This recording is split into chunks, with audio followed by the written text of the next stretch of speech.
to our regular council meeting for this evening, May 14th, 2026. We'll call the meeting to order. We have regrets from Councillor Surratt this evening. She was not able to attend our meeting tonight. Number 2 on the agenda, we have the invitation to stand and move at any point. If anybody feels the need to get up and move around, feel free to do so. Number 3, we have the approval of the agenda. Does anybody have any additions to the agenda this evening? Councillor Boudreau. Thank you, Madam Chair. I'd like to talk about the crosswalk painting for the approval of a letter sent to TIR. Okay, we will add that under, for decision and discussion, under 11. We'll put it as 11N, if that is okay with the rest of council. Okay? Thank you. If that is okay with the rest of council, can we have a motion to approve the agenda as amended? Okay, moved by Councillor Bourque, seconded by our Deputy Warden Saulnier. Any other questions or comments on that? Seeing none, all those in favor signify by saying aye. Aye. Contrary minded, motion carried. Does anybody have a conflict of interest to declare for any of the items on the agenda this evening? Okay, seeing none, if you do have a conflict, you can declare it at any time throughout the evening. Number 4, we are going to have a presentation this evening on the Yarmouth-Shelburne County Federation of Agriculture. We will have you come up to the mic. Thank you.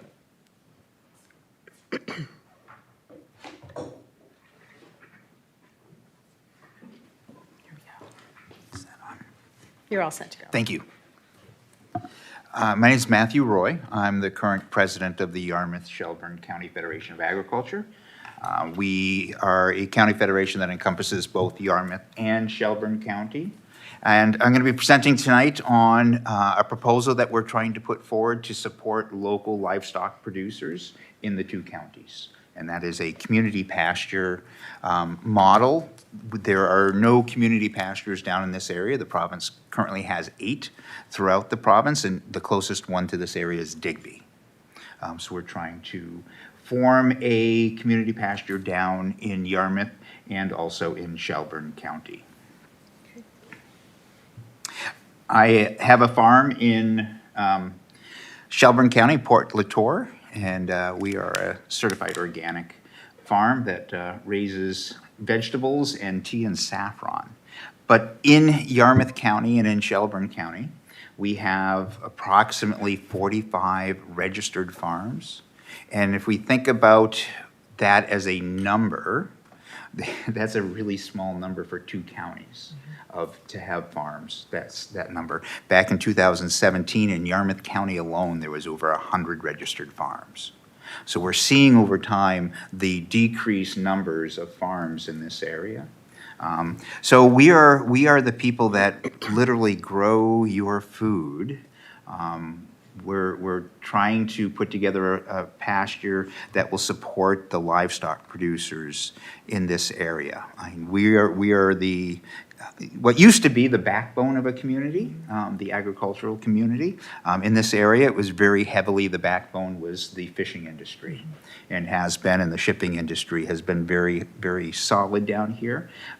Our concern is with what is happening with the climate and the numbers, the stock in the ocean going down, that it's going to be important to put a stronger lens on agriculture. So we're coming before all of the 4 municipalities in the 2 counties and asking to partner with you to identify potentially municipally held lands that we could lease and be able to offer those lands for farmers to be able to graze their livestock. So the idea is to try to strengthen the livestock farms that are in this area, make it more viable. Right now, farms in Nova Scotia have about a 5% profit margin. And that's a really, really small. And across all of Canada, it's roughly 18%. So Nova Scotia is a unique area, and the more support that we can kind of have for our local farms, I think is really important at this time. It also creates an opportunity, a community pasture creates an opportunity for people that want to get into raising livestock to be able to afford to have a place to put their livestock on without having to own the land and purchase the land ahead of time with how land prices are going up. So there's a lot of incentive right now in the province to have some initiatives around the livestock growers. The Department of Agriculture has a lot of money out there right now that they are putting for land acquisition, for kind of strengthening the livestock producers. So there's a lot of grant funds that we're able to kind of partner with as well, to be able to put fencing in, to be able to make sure that there's irrigation, there's water source for livestock on these properties. So once again, we'd be looking at entering into a lease agreement with the municipality and take care of that land as we go forward. And one of the things that we've noticed in a few of the municipalities is that there's no focus of agriculture at all in their strategic plan. Mm-hmm. Right? And that's something that I find shocking. I also sit as the vice chair for the Nova Scotia Federation of Agriculture, and just have a broader view of agriculture in all of Nova Scotia. So when I come down here to my home counties, and there's really no focus on agriculture. So hoping to be able to change that a little bit, and if nothing else, as you continue to strategically plan forward, that there's a lens for agriculture. There's a number of small producers in the area that having that little emphasis of attention would be very beneficial, I think, for them. In the two counties, particularly in Yarmouth County, we have about 40% of the registered farms have beef as one of their commodities, one of their crops. So that, once again, that's another reason why we're focusing on a community pasture for down here is that a lot of the farmers are already raising beef or some type of livestock. The area used to be fairly heavily grazed with sheep as well through this whole area. So being able to have some community pasture space for sheep growers as well, it'd be something. So this is not just specific for beef. So I think there's a lot of opportunity to support the other types of livestock growers in the area. The other thing that I have realized, I've been in the area for 6 years. We immigrated from the United States. You are at the end of the supply chain. This is it. And you often, down in this area, are limited on the quality and the volume of the food that comes down here.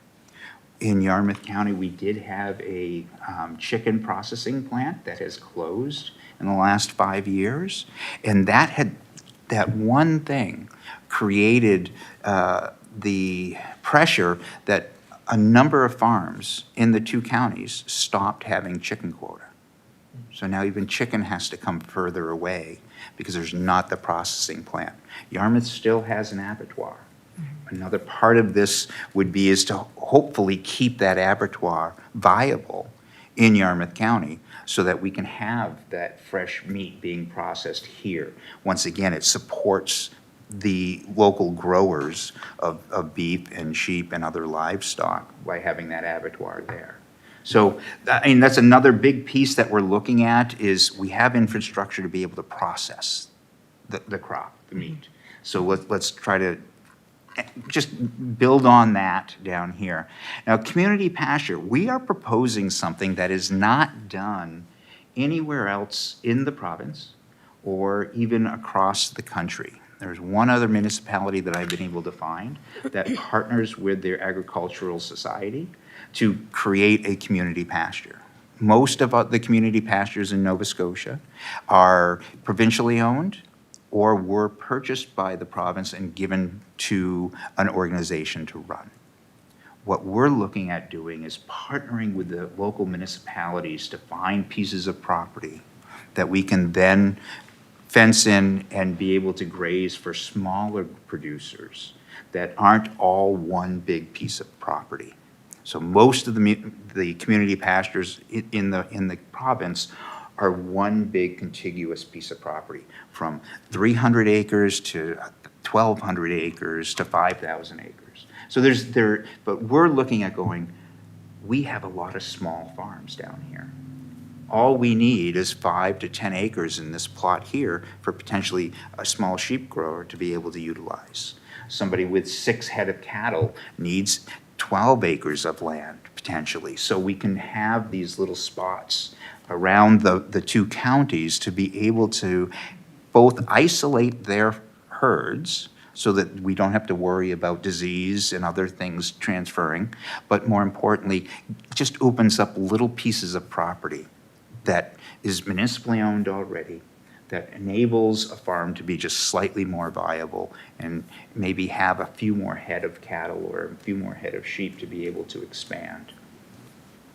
I'm going to try not to take up too much of your time because you've mentioned that you got it, so I'm going to try to start moving through here a little faster. You can see on this map, though, that Digby is the closest community pasture to us. There's the model that, like I said, the model that we're looking for is different than any of these other community pastures, and we're hoping that with time that we can leverage the municipal leased lands to be able to have the province pick up more property and add to the pasture acreage that we would be forming initially. So that's another big piece of working with the municipalities. So we've presented to Yarmouth, to Shelburne, and to Barrington, and all 3 so far have agreed to look at their PIDs and then be able to share them with us so that we can then evaluate them to see if they're viable. We're not asking the municipalities to do that assessment. We would rather have the farmers be able to go out and assess the price of properties that would potentially be viable for that.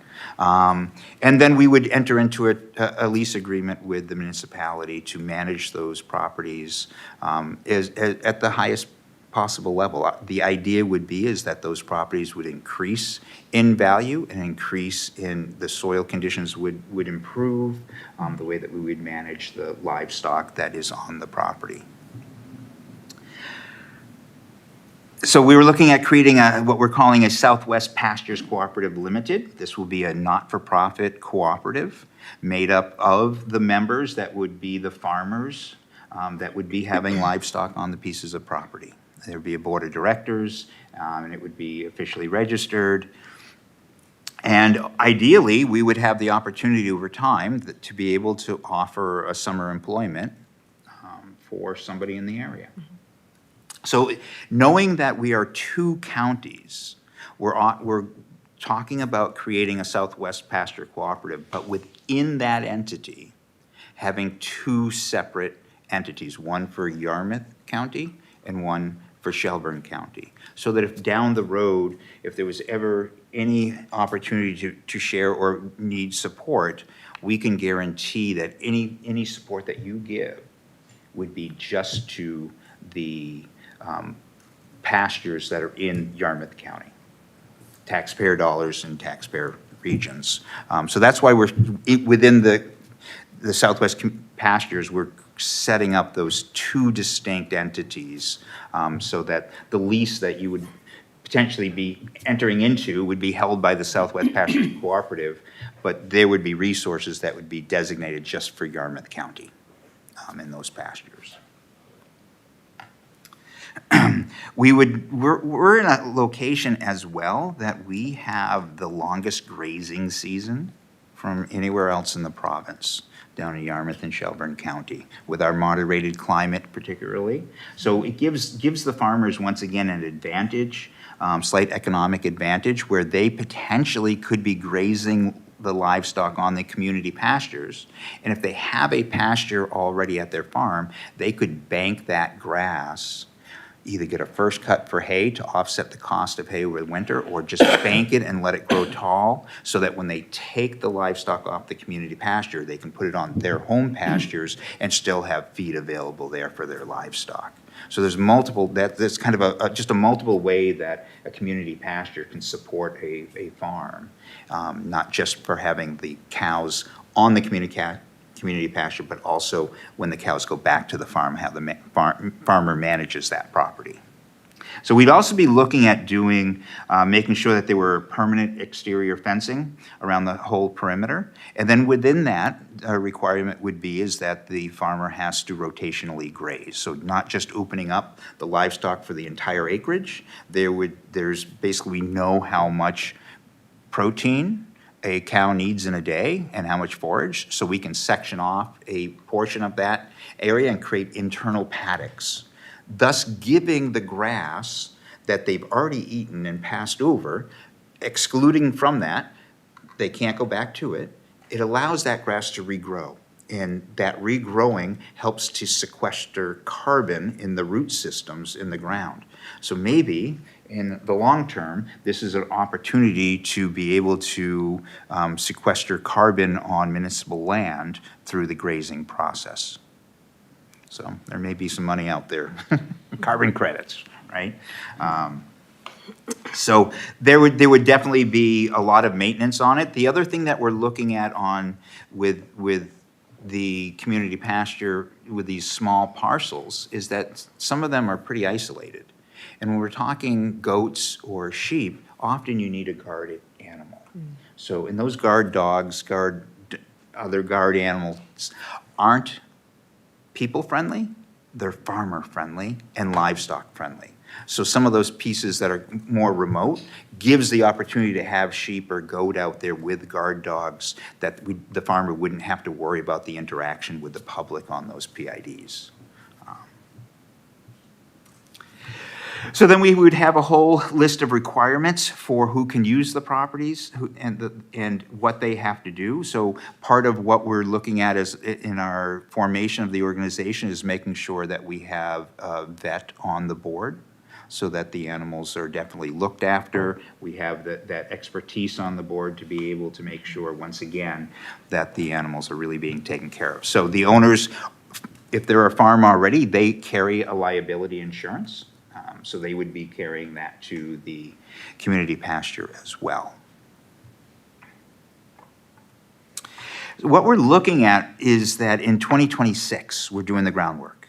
So we're working with the Nova Scotia Society of Cooperatives to set up the cooperative, the legal entity, and then we're going to be continuing to identify properties, work with the municipalities. And once we have properties identified, then we'd be looking at getting into a lease arrangement, and at that point, then we can start looking at perimeter fencing if there's not already a fence on a property, and also making sure that there's water resources for the livestock and start creating that. We'd also be looking at doing soil tests to make sure that things were limed and the fertility would be put onto the property as well. 2027 is really the first time we see hooves on the ground. If everything moves according to plan, we would be able to start offering the property, some of the properties for livestock grazing. And knowing initially that most of the soils around here are extremely acidic, that there would be a process and a time that our grazing numbers would be reduced to begin with as those areas become more and more fertile and viable and regrowth is better. Increase to the capacity where they could be. So we're not trying to run really quick. We're trying to go slow and making sure that we have everything lined up. One of the opportunities that we have in 26 and 27 is through the Department of Agriculture. They have a program that is about an 85% cost share for fencing, livestock fencing, that we'd be able to utilize and being able to pick up some of the fencing for some of the properties. So we've got 2 years as well. That program is still operating. They do not think it will be in effect in 2028. So that's another reason why we're looking at now. So moving forward, what we would ask is that the Municipality of Argyle identify PIDs that you potentially own that are 5 acres or larger. Then give us permission to be able to walk those properties and assess them to see if they're viable for livestock. And then we would come back and meet with the warden or the CAO and talk about getting into a lease agreement towards that end of July, if all moves forward well. and then assume responsibility for those PIDs going forward. Carrying that land for the municipality and keeping it preserved as agricultural land is another component to this. So that's what we have, and willing to take any questions Okay. if that's something you do. Yes, we do. Thank you very much. Do we have any questions on the presentation? Counselor Foster? Yes. I was speaking to a gentleman a few years ago who worked at the same company that I worked at, and he was trying to make a go of it in the meat business, and he wasn't having a lot of success. And I asked him, I said, well, where does Sobeys and Superstore get their beef from? He said, out west. Well, I said, how come we're hauling beef from out west all the way down to the Yarmouth, all the way down to Yarmouth, the end of the supply chain, as you say, instead of buying locally? He said, what the local market can't supply year-round. What did he mean by that? Why can't the local market supply year-round? Is it because of feedlots? So I'm going to throw a twist to that for you. Okay.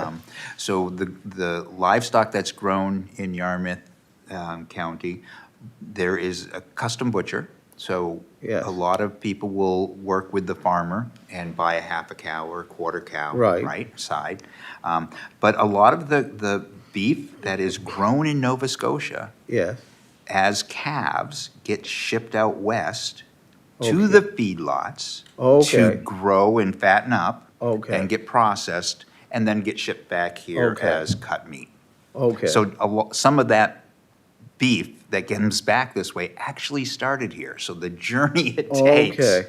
all the way out Okay. west and then coming back after it's processed. Okay, Yeah, so if we can increase the local production, the local abattoir is not open 7 days a week.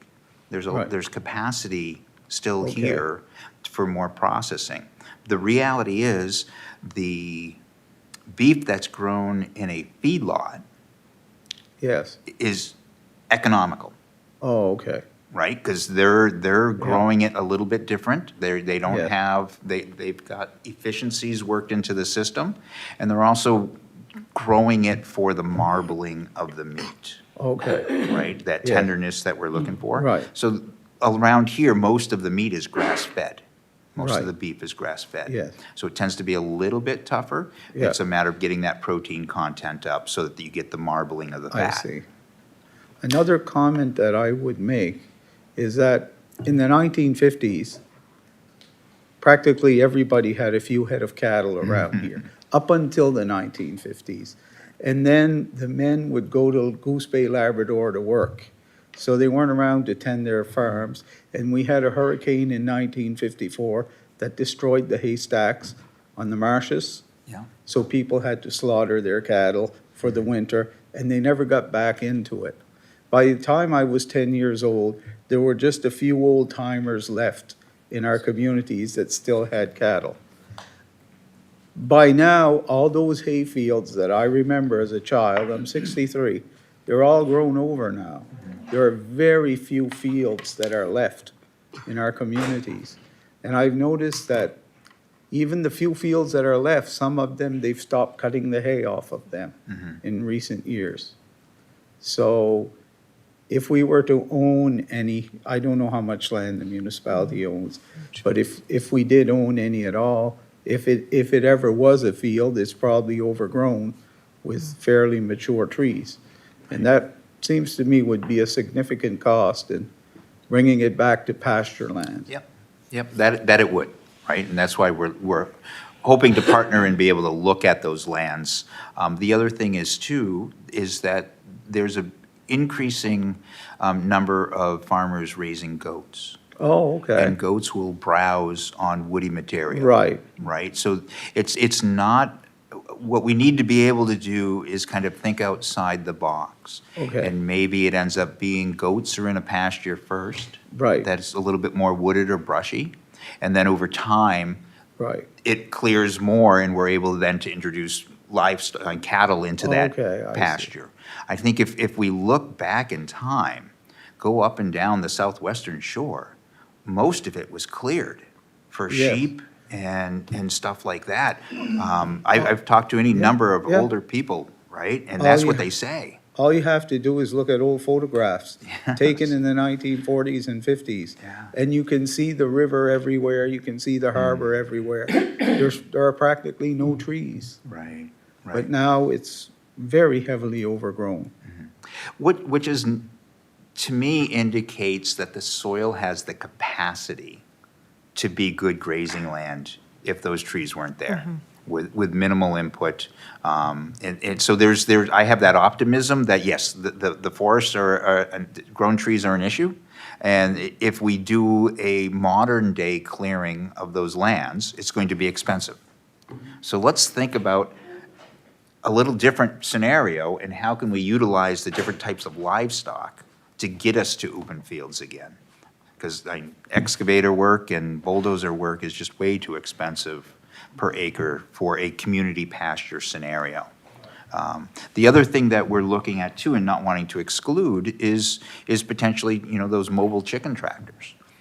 So the partnering of the larger livestock with the I'm going to refer to as feathers, that's the industry term, is having feathers, in there as well. And that works out really well, and therefore you don't need a wide open pasture for something like that. Thank you. Deputy Warden Sonia. Thank you, Warden.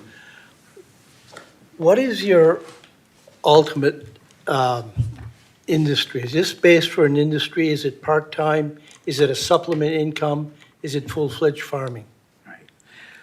So right now, most of the farmers in Yarmouth County are what we would refer to as a farmer with a full-time job off the farm. Right? And even around the province, I'm seeing farms that are, $300,000, $400,000 to $500,000 of income, and there's still someone working off the farm. So in beef and livestock, down in this area, most of the registered farms, they're working off farm almost a regular full-time job.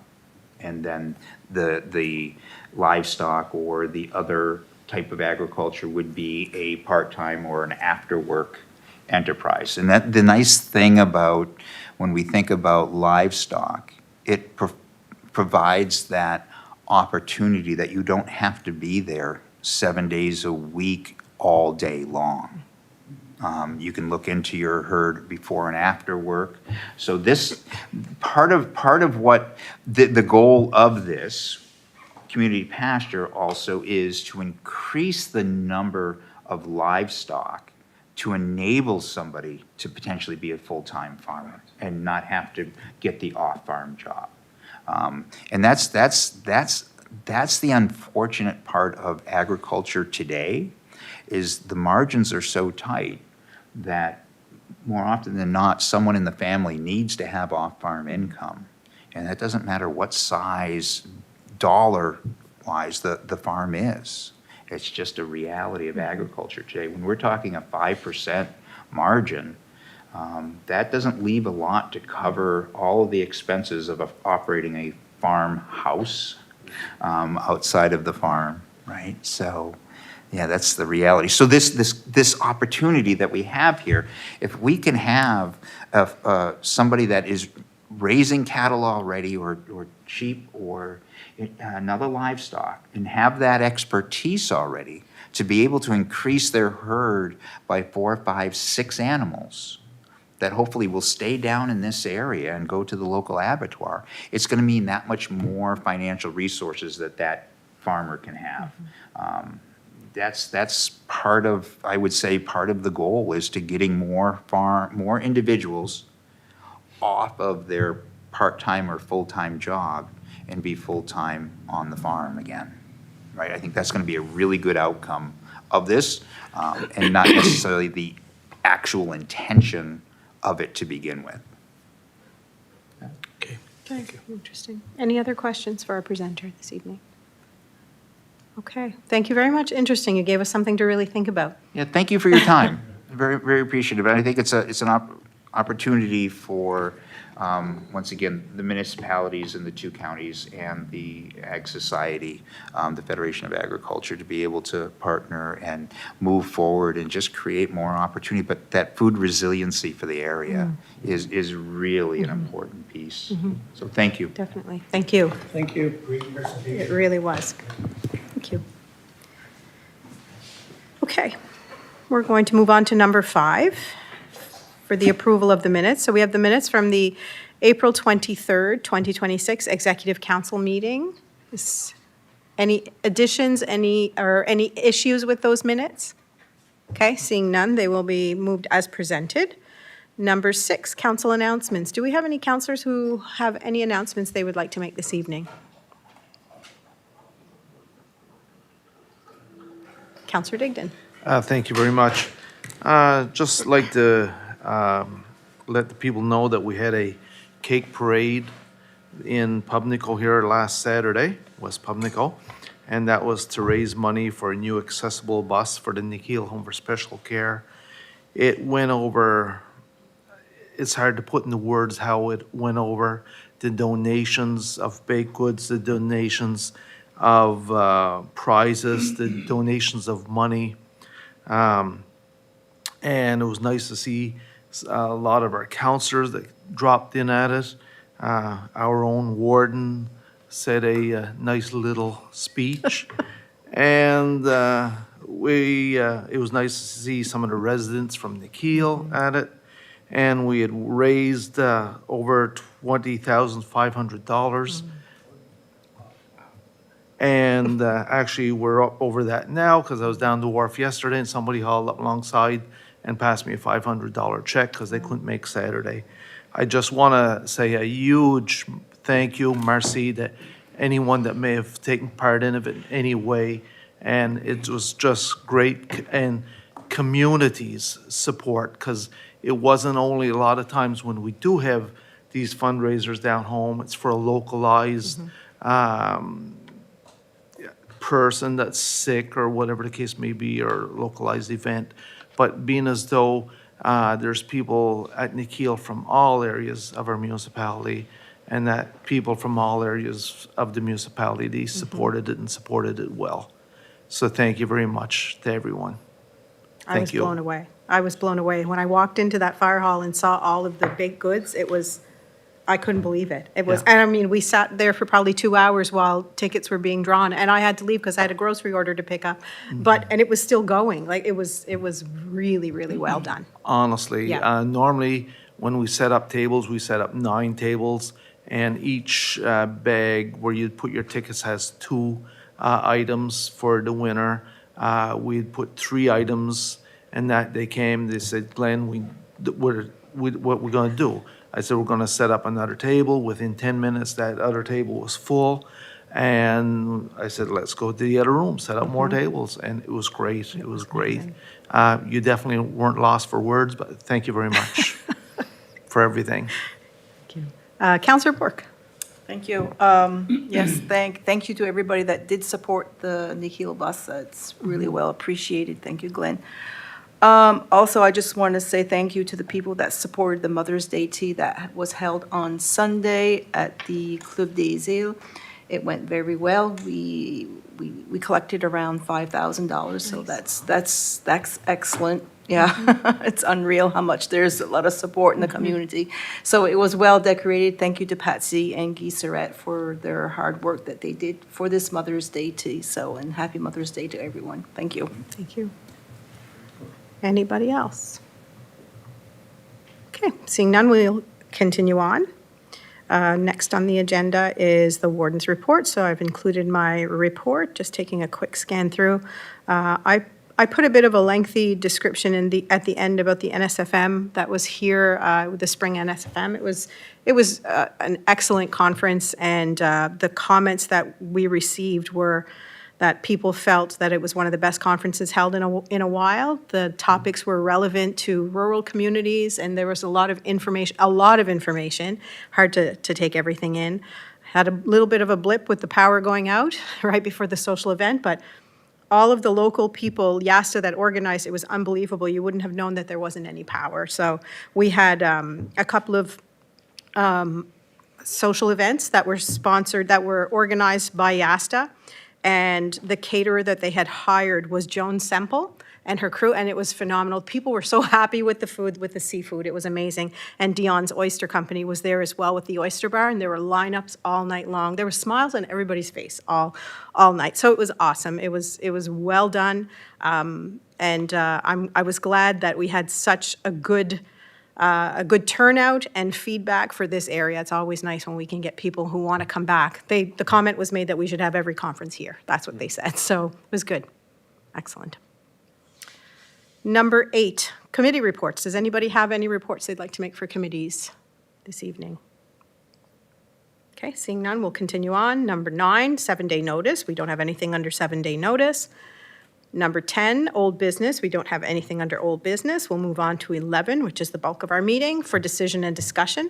So we're going to start with 11A, multi-use pathway in Tusket to Lentz Corner. So we have an attachment. So I believe this was brought forward several meetings ago by Councillor Foster, who had indicated that he would like to see, I believe it was Councillor Foster, right? Or was it, okay, sorry, Councillor Madden. I wasn't sure if it was Councillor Madden or Foster. Like to see potentially having a multi-use, we don't call them sidewalks anymore. We call them multi-use pathways because they're not as expensive if you call them that, right? So that's what we call them. Potentially having one going from Carl's store to the Hanging Oak Corner. Locally, people probably know where that is. So it was brought forward, and some planning went around that, and information came out that, and I know that through recreation, when we talk about multi-use pathways, one of the things that has to happen is they have to align with our not strategic plan, active transportation plan, with our active transportation plan. And it has to be, we've always talked about how it can't just be a path to nowhere. There has to be, like, it has to link to something. So a trail, or, for example, the school, that kind of thing. So after having assessed the memo that is included here, after having assessed basically the merits of this one, it was felt that this one really doesn't have anything that it's connecting to. So the recommendation was that the request be referred back to the Recreation Commission. And one unfortunate thing too is our Connect 2 funding, that was one of the funding sources that we would look into for multi-use pathways, is one of the sources that has been cut by the province. Anything else, CAO, you would like to add to that? The memo is very direct around, the fact that it's not in the active transportation plan. If there are, including this one, or any other pathways that councillors as a council wish to add to that plan, it can do so. It is something that you can do. The problem we have as staff is that we can't access any funding of any significance unless it's on that plan. So I know that was an issue with the Plymouth multi-use trail. I remember when we initially did that community hadn't engaged with our consultant at the time, and I think Councillor Ted was recently elected and said, I think we missed one because there's a school there. And so ultimately that discussion led into adding it to the plan. If it gets added to the plan, you got a heck of a lot better chance of getting funding. I will say this, it's not the first multi-use conversation that happened in here. The recent information on multi-use construction, it used to be, our rule of thumb was $1,000 a square meter, that number is closer to $1,500 for a more basic model.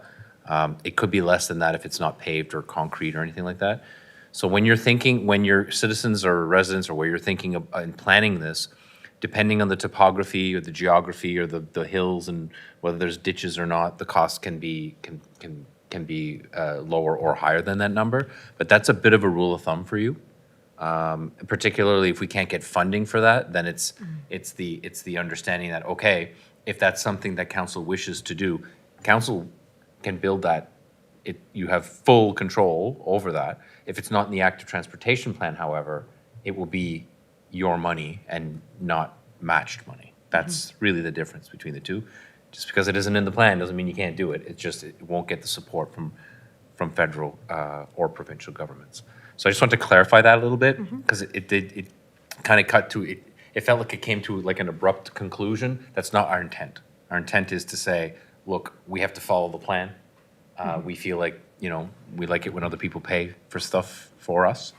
And that's the reason why we come to that conclusion. It would also have to be accessible, wouldn't it? Which can, Anything constructed past 2030 would have to abide with that. And at this point, you might be tight on that. And you would be wise to plan it that way now because of the deadline of 2030. right. Which is the provincial obligation to make it accessible. Thank you. Any discussion or what would council like to do with this one? How do we proceed? Councillor Madden, how do you feel about this one? Well, I guess I'm looking at it as a safety issue. A lot of the residents there walk to the post office now because the mailboxes are no longer a thing. They're a thing of the past. There's a lot of traffic going to the local Carl store. And so, you know, we're talking about the trail from the school to here, to Carl store or the courthouse as a safety issue for the students and their seasonal type of thing. But yeah, to me, it's safety, and I saw it in recreation. I thought nothing's being done, and so I'm going to bring it back up for council to look at it. And so this was why I brought it up again, so it would be back in the subject. And I've also heard Councillor Sonia talk about how long it takes for something to get done in Plymouth. So I thought, Bring we it- don't start, Right. we don't get there. So I'd like to keep it on, you know, the discussion. I'll bring it back up from time to time. Maybe there's some funding or something, maybe Carl Store will pay for it. Just a thought. Thank you. Okay, thank you. Okay. Okay. All right, if there are no other comments on that one, we'll continue on. 11B, the approval of the operating budget for 2026, 2027. I'm sure our CAO is going to have a thing or two to say about this. There is a suggested motion, once council feels ready to make the motion. It is to approve the operating budget as presented for the 2026-2027 fiscal year. I think it's important for the public to also understand that we've had a couple of meetings to go over this. This is not the first time council is seeing this, so it may seem a little bit quick for residents tonight, but we've had conversations, we've had a couple of meetings with staff, with our Director of Finance to go over the budget with us. CAO Muse. Thank you, Madam Chair. First, I'll send correspondence to the owner of Carl Store to see if they're interested in Councillor Madden's suggestion. Secondly, Never hurts to ask. never hurts to ask. Secondly, I'm not here to present the operational budget in great detail. I've done that with council already, so really what I want to talk about is more from the perspective of people listening in and to get an understanding of the process and where we're at. So I'm going to hit some numbers. I'm going to hit them fast. The good part about that is that you can always rewind if you're watching it on Facebook, online. So last year's budget was $12.26 million in total revenues, and we ended up receiving $12.28 million. So that was very close to what we projected in revenues, and that's not particularly unusual because most of our revenues are taxation, and by the time we do our budget, we have a very good idea of what the assessment and the rates, et cetera, would be. The great majority of our revenue is still generated by taxation. The provincial government, the municipal government does not have a lot of power to derive its own revenues from many sources. So, you know, conversely, the provincial government, you've got your HST, you've got your payroll tax, you've got all these things. For us, it's property tax. And there are restrictions as to what that can look like.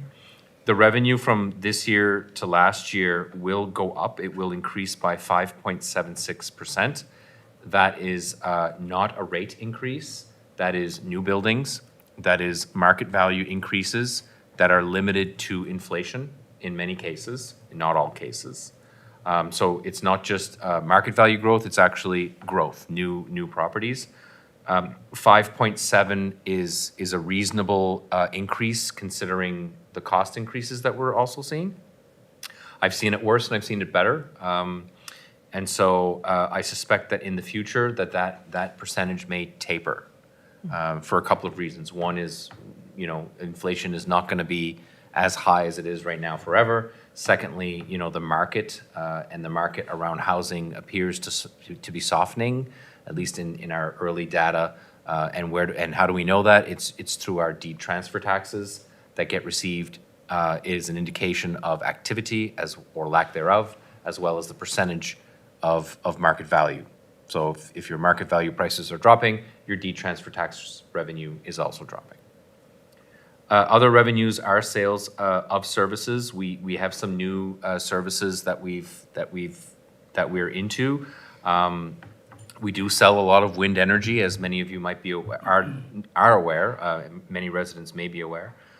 We also sell or provide services for wastewater, water, and other such services. And we do provide regional services that we derive revenue from.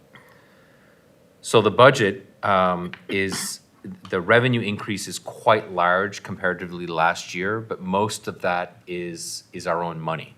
So what we're planning on doing is investing $1.35 million of our old surpluses, previous surpluses, to invest in the possibility we're investigating the possibility of a medical center in our area. Very preliminary, but we put a number in because we really don't know whether we're going to confirm in all that. But we do, you know, in full transparency, this is something in early planning. And also the second bit of that is that we are doing a substantial renovation to a leasehold improvement in Pubnico for a new library. So our old Pubnico library will be transitioning to our new location, most likely in the fall of this year. And some of that leasehold improvement we're paying in advance, and the rest of it will be paying over the course of the lease period. So 14.4 million up from 12.26 million. It makes it look like we're generating all sorts of revenue, but in fact, a lot of that is coming from ourselves. When we look at the expenses, obviously this is a balanced budget, so the total cost will match at 14.4 million. Your big investments are always the same. They're always elements that are either outside of your control to pay or outside of your control to deliver a service. So examples are policing. We are forced to do policing. That sounds like a bad word, but we're obligated to provide that service and to pay for that service. We're also obligated to transfer funds to the province of Nova Scotia for education. That's a big number. It's $2.2 million for education alone, and policing is about 1.5 million. So those two numbers together, you know, add up to a pretty good chunk. And we just talked about two little things that we do. Other areas that we have seen some, or that we will see some changes over the course of time. Our general government services have gone up, and it has to do with a variety of different reasons. There are increases in employee benefits as well as assessment costs for taxation. So when the assessment services that are provided by the PVSC, they're not provided by ourselves. So many times residents come to us and say, "Hey, what's going on with my assessment?" We, unfortunately for them, have to say that we don't have control over that. We will put them in the right place, in the right direction to get that information. It's a separate corporation that does it for the entirety of the province, and that cost is rising. Fire protection is an area that we're investing quite heavily in, and that's an intentional decision on council. We have hired a fire coordinator, as you are fully aware. Now the residents hopefully are also getting aware. And over the course of time, we are reviewing our fire services, which goes hand in hand with the province asking us or almost forcing us to do it. So our timing on that was rather interesting. So we'll see what happens and whether the province will be able to help us, assist us financially. Certainly, they will help us from a resource and informational perspective because they have to do this work for the entire province. We've also got some capital investments, we'll talk about that later, that are around fire. Other areas of significant cost include garbage collection and disposal. $1.15 million is spent in the collection and the dealing with garbage. It's a significant amount. We do get about 328,000 back from circular material. Starting, this is the first full year that private industry is paying us for the delivery of recycling, pickup, and deal and actually recycling it. So it's if you made the mess, you pay for the mess. That's what this is basically about. Extended producer responsibility is the official name. There are some other increases in costs in environmental development services. Environmental development includes things like housing, planning, economic development, tourism, and those types of services fall under environmental development.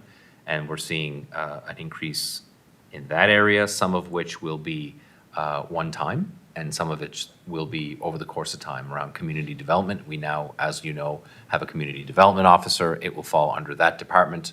My department has gone down because we shifted resources from one place to another. Recreation is an area that we're keeping a solid eye on. Obviously, the library is the biggest reason why that's jumping so high, and again, I've mentioned why.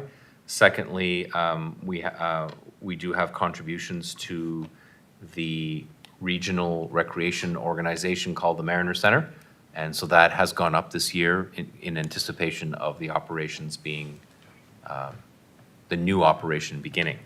Right now, the budget assumes January. At this point, it would be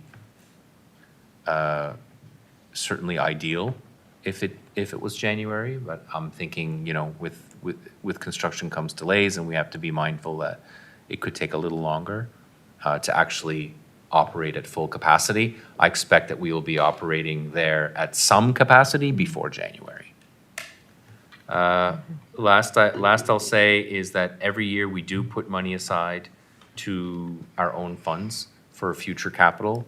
It's an important element of what we do here, is that, you know, we have to keep the rate at a place such that some of the expenditures are not being spent today, but they're being spent tomorrow. But in order for us not to increase the rate substantially at the time we're making these big capital investments, we take a little bit at a time each year with our budget, and that's no different this year than any other year. One thing that is not in this budget that I think should be mentioned is any revenues coming from elemental wind project in Wedgeport, Little River, Como's Hill. There's no revenue in here, though there may be actually revenue generated if the turbines connect with Nova Scotia Power before the end of March of next year, which is anticipated that could happen. But, you know, in the idea of conservatism, it's better, we don't know when it will start, and it's better not to guess. So we have 1 month, not many more, just 1 month of activity that we're anticipating coming from there. So we don't have a lot of revenue there, we have a little revenue there. And the rates have remained unchanged, and we've done a little homework around that. We believe that that's the appropriate thing to do, considering where we are financially, considering where we might be in a year from now with elemental being a new revenue. As you all know, I could go on and on and on about the operating budget, and that's probably as far as I will go today. I will just make note that we did have a surplus last year. It was lower than I thought it would be, only because there was a bill from policing that has come through that was not expected. So, and any bill coming from the police is usually not a small bill. So it did reduce that number a bit. There's some other factors. It's still a surplus, a healthy surplus of over $100,000, and we expect it to be that or more before we audit. I think I'll stop right there. I know that we've gone through and asked a lot of questions, but if there are any questions that you want, that have been triggered from this conversation, I'm open to answer them as best way as I can. Okay, before we ask questions, can we make our motion first? Is somebody willing to make the motion? Okay, it's moved by Counselor Bork. Is it seconded by Counselor Digdon? Now we'll open up the floor to questions. Counselor Foster? Yes, I have one quick question. The $35,000 subsidy from the province for the Pubnico windmills that we did not get, is that reflected in the surplus being 124,564? I know we're getting it back eventually. We're Yes. getting it in another way. But we're not getting it this year as we had previously budgeted, correct? Yes, through you, Madam Chair, we plan to get that money from the province of Nova Scotia. Okay. That did not and will not happen. Okay, As a consequence of that, we became familiar with how the regulations work. yes, Or refamiliarized ourselves with the law. yes. And to keep it short, we will be receiving that $30,000 from the proponent, from the actual wind Yes, turbine yes. organization. It is reflected in that surplus, Okay, It's so included. we will be getting it for the past year? yes, Okay, as well as the current year. as well correct. as the current, okay. Yes. I thought we might be losing a year there somewhere along the way. I believe that in our discussions, I feared that. Okay. Because it was unclear at the time what the regulations allowed us to do. Okay. In my discussions and negotiations with the province, they made it very clear that was not the case. Okay, And I've been in direct contact with the proponent, and they're very understanding. They understand what happened, and they were aware Yes. that the subsidy was going to come to an end. Okay. They were familiar with it. They've asked some excellent questions. They've been an absolute pleasure to work with. okay, And so, yeah, that will both be collected this year and moving forward, just from a different person. perfect, thank you. Thank you. Any other questions for our CAO on the budget? Okay, seeing none, we have a motion on the floor. All those in favor signify by saying aye. Aye. Contrary? Motion carried. Next, we have 11C, the approval of the capital budget. And again, we have a suggested motion to approve the capital budget as presented for the 2026-2027 fiscal year. So again, we've had meetings to discuss the capital budget as well, but I will allow, is there anything that you would like to say around this one? 60 seconds. Okay. Go. And go. The budget is $5.8 million total. Again, sounds like a lot of money, some of which is debt that we are receiving in order to make our final payment to the Mariner Center project, which again is a $42 million project. We're expecting to pay $1.84 million this year. So that's a very big piece of this puzzle. Other projects of note that are new, there are some admin building improvements. Again, we mentioned the Tuscan Clinic, the possibility of that happening. There are some software upgrades that we require. We've proposed a Glenwood Park accessible beach improvement that is conditional on obtaining funding. This includes also payment on old debt on this admin building. Every year we have to pay debt, which is about $280,000 a year. Fire PPE, property personnel equipment, safety equipment, as well as funding support for fire departments that have fallen behind in some equipment, is also proposed in this project. This budget. Last, I will say, is there's a second conditional funding, and it has to do with improving the trails, our rails to trails. That was a fairly late addition. We talked about it as council. I'm going to mention it here. It is conditional on federal funding. No federal funding, no project. And we're not sure whether that funding will be announced. when it gets announced, we are planning on applying for funding for that particular project, because quite frankly, it was the only one that we had on our list that fit their criteria. So it was rather easy to recommend. That's the extent of my detailed presentation. We will be putting all this stuff online. Residents and/or councilors can look at each and every one of these projects, and we'll be having updates on actuals throughout the year. Thank you. Do we have any questions for the CAO? Go ahead, Councillor Digdon. Thank you. The only thing I was going to ask, I just heard you say we're going to be putting everything online, but if somebody does want a paper copy, they can get a paper copy of any of these, Absolutely. this work? Yeah, we're gonna put it online. If people say, look, I'd really like this, but I don't have access to it, we are more than happy to provide that either to you directly so that you can, or mail out or whatever. If whatever the request is, we'll accommodate that if they want to see the detail. And by detail, I mean, we usually have some sort of a summary, a 3-pager on the budget. We don't get into the nitty or the gritty. And then the capital projects can be shown in detail as well. Again, I knew the answer, but thank you. Somebody willing to make a motion to approve the capital budget as presented? I'll make that. Moved by Councillor Boudreau, seconded by Councillor Madden. Any other questions or comments?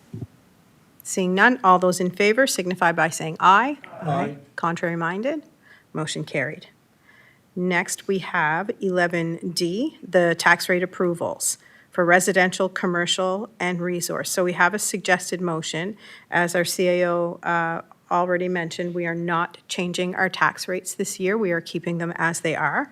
So the suggested motion is to approve the following rates for the 2026-2027 fiscal year. Residential, $1.13 per $100 of assessment. Resource, $1.13 per $100 of assessment. And commercial, $2.29 per $100 of assessment. Is somebody willing to make that motion? Moved by Deputy Warden Sonia, seconded by Councillor Bourque. Are there any questions or comments on that? Okay, seeing none, all those in favor signify by saying aye. Aye. Contrary minded? Motion carried. So as tax bills will go out, although our tax rate, sometimes the question that we get is the tax rate hasn't changed, so we're keeping it the same, but it doesn't mean that your tax bill won't change. And you alluded to that earlier as well. Those assessments are set by, they're not set by us, they're set by the province, PVSC. We set the tax rate on the assessments. So sometimes that can be confusing, and sometimes we kind of get the blame for that, but we are in charge of the tax rate, which has stayed the same. Just wanted to clarify.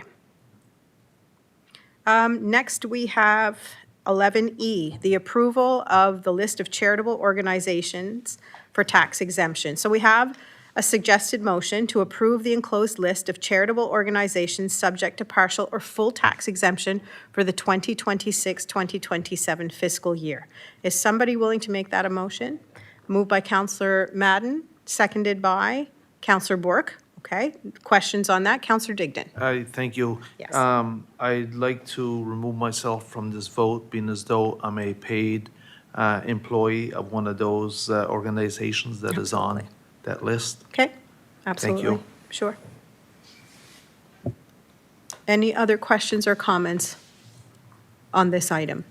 Okay, we have a motion on the floor. All those in favor signify by saying aye. Aye. Contrary minded? Motion carried. Next, we have 11F, interest on overdue accounts. So this is in order to set our interest rate for accounts that are overdue, and we have a suggested motion to set the interest rate on overdue accounts at 13% per annum, with the current year property taxes due July 31st, 2026, after which interest shall apply. Is somebody willing to make that motion? Okay, moved by Deputy Warden Sonia. Do we have a seconder? Seconded by Councillor Madden. So on that, this is the rate that we've currently have. It's not changing, it's staying the same. Any questions or comments on that one? Seeing none, all those in favor signify by saying aye. Aye. Contrary minded? Motion carried. Next, we have 11G, the sewer budgets. So the sewer committees all meet. They've all had their meetings to set their rates. They all stayed the same except for Tusket. Tusket went up by $25. $20. $20. So we do have a suggested motion to establish the following sewer rates for 2026-2027 fiscal year. Operating fee of $440 per equivalent unit for West Pubnico, operating fee of $175 per equivalent unit for Wedgeport, and the operating fee of $425 per equivalent unit for Tusket. Is somebody willing to make that motion? Okay, moved by Councillor Digdon. Do we have a seconder? Seconded by Councillor Bourque. Questions or comments on that one? I have a question. Councillor Foster. Why is the rate in Wedgeport significantly lower than that for Pubnico or Tuscan? Thank you. Through you. Excellent question. The Wedgeport wastewater is a septic tank system as opposed to an actual collection Okay. system. So Tusket is a collection system where it collects the liquid Yes. with the remainder being treated on Yes, site. yes. West Pubnico is a conventional system where everything is pumped to a central pump station. Right. So the piping and the pump stations requirement in both of those is clearly a lot more expensive. Right. And so in this case, the rate for Wedgeport is mostly for maintenance Okay. of those tanks. They have to be pumped after a Yes. certain amount of years. Yes. So the maintenance is far lower for that Okay. particular wastewater district than it is for the other two. Oh, okay. And that's why the rate is Okay, different. I was not aware of that. I was absolutely not aware of that. Yep. It's an Okay. excellent question. Thank you. On that, I would say I did put my thing on, and I just wanted to make note, our very esteemed friend and colleague, John Sullivan, had a rule of thumb around traditional wastewater systems, is that it would be not unreasonable to expect that for every day that goes by, it will cost you $1 to operate, and that's not capital, that's operations for wastewater. So our rate is at $4.25, so $1 a day Right. is $3.65. Right. The difference is because the rate also includes anticipated capital injection in both of those facilities over the course of time. We may or may not spend that money in this year, but it's like anything else. If we don't, we save it for them, and then when a large project comes, we have their portion of funding to support that project. That's the strategy. And if you recall, and I think this is important to say, we recently hired, recently being a year and a half or maybe even closer to 2, a water collections officer. Mr. Hines has an incredible ability to refurbish many of the pieces of property, pumps being the main one, that we would otherwise have to buy. The price of these things have increased, just like everything else, exponentially. So his expertise and his hands-on approach on this has actually been very successful in avoiding some of those costs and maintaining those pumps longer so that we don't have to replace them as quickly. Okay. So those are the rates in a nutshell. Okay, thank you. Did we vote on those? No. Okay. I can't remember the conversation. Okay, no, that's okay. We have a motion. We did make the motion, though, correct? Okay. Any other questions on that? Okay, seeing none, all those in favor signify by saying aye. Aye. Contrary minded? Motion carried. Next, we have 11H, the East Pubnico Water Utility Budget. So the East Pubnico Water Utility Committee met, and these are the recommendations. There was an increase of 3.1% this year, so the proposed motion is that council establish the following rates for the East Pubnico Water Utility for the 2026-2027 fiscal year. Middle East Pubnico, the quarterly fee of $4,101.62 plus $4.35 per 1,000 imperial gallons. For Lower East Pubnico, 1.5-inch pipe, quarterly fee of $762.18 plus $2.57 per 1,000 imperial gallons, and Lower East Pubnico 2-inch pipe quarterly fee of $1,218.79 plus $2.57 per 1,000 imperial gallons. Is somebody willing to make that motion? Moved by Counselor Bork, seconded by Counselor Boudreau. Questions on that one? Seeing none, all those in favor signify by saying aye. Aye. Contrary minded, motion carried. 11I, this is the fire area rate approvals. Let me just see. So we have a suggested motion that council establish the following fire area rates for the 2026-2027 fiscal year. West Pubnico, 0.09 cents per $100 of assessment. Wedgeport, 0.07 cents per $100 of assessment. Islands and District, 0.08 cents per $100 of assessment. East Pubnico, 0.05 cents per $100 of assessment. Eelbrook, 0.125 cents per $100 of assessment. Lake Vaughan, 0.06 cents per $100 of assessment. East Kentville, 0.05 cents per $100 of assessment. And Quinnen, 0.10 cents per $100 of assessment. Somebody willing to make that a motion? Moved by Counselor Madden. Do we have a seconder? Seconded by Counselor Bork. Questions on that one? Seeing none, all those in favor signify by saying aye. Aye. Contrary minded? Motion carried. 11J, we have the transfer from the operating reserve. So this is something that we are looking to do because we don't have all of the taxation revenue at one point, but to ensure that we have the proper cash flow, the suggested motion is to authorize a temporary loan of $800,000, non-interest bearing, from the operating reserve to the operating fund to be repaid to the operating reserve by August 31st, 2026. Do we have a mover? Moved by Councillor Bork, seconded by Councillor Boudreau. Questions or comments on that one? Seeing none, all those in favor signify by saying aye. Aye. Contrary minded, motion carried. 11K, Article 62, funding for events, activities, and initiatives outside of the municipality. So this is a policy that we've talked about a couple of times at our meetings, where we're talking about when organizations outside of our municipality come to us with financial requests, how to deal with them. And so we've looked at the policy, we gave it 7-day notice, so we do have the ability tonight, if we are ready, to make the motion to approve Article 62, funding for events, activities, and initiatives outside the municipality as presented. Is somebody willing to make that motion? Moved by Councillor Madden, seconded by our Deputy Warden Sonia. Are there questions or comments on that motion? Councillor Digdon. Thank you. Just looking at from 5,000 to 15,000, municipal contributions shall be capped at 20% of the total project cost. Just wondering if that's gonna bind us to that. What number is that again? In that 5, and it would be Okay, I see it. 5.1.2, and 5.1.3. Shall be capped at the 20% again of the total project cost of the funding request, whichever is less.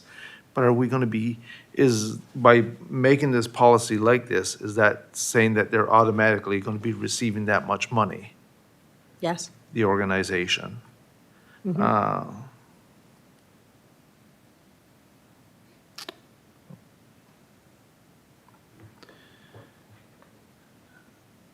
I feel like you're not comfortable with that. Well, I just, An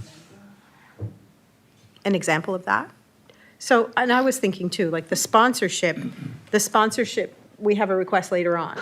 Yes. Does that, I think I asked this question the last time, but I couldn't remember what the answer was to that. Does that fall under this, or is that something separate?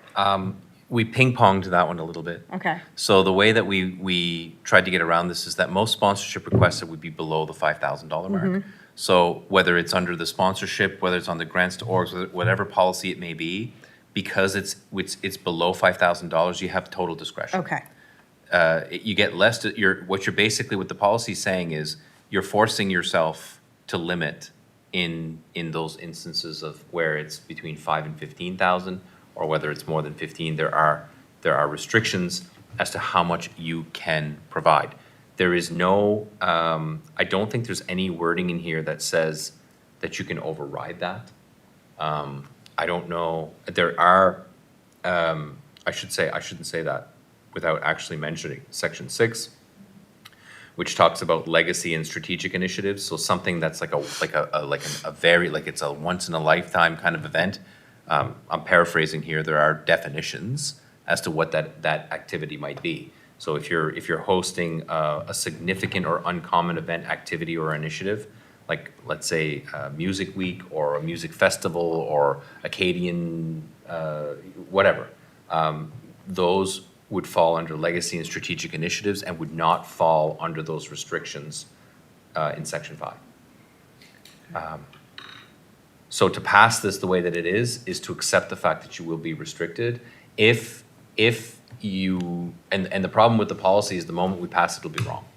Right? That's the way it is, because then there'll be another exception that you're gonna wanna make an exception to.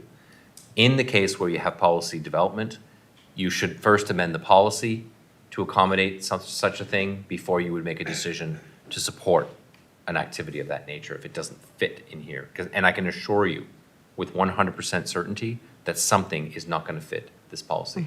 Yeah. I was just thinking more along the line that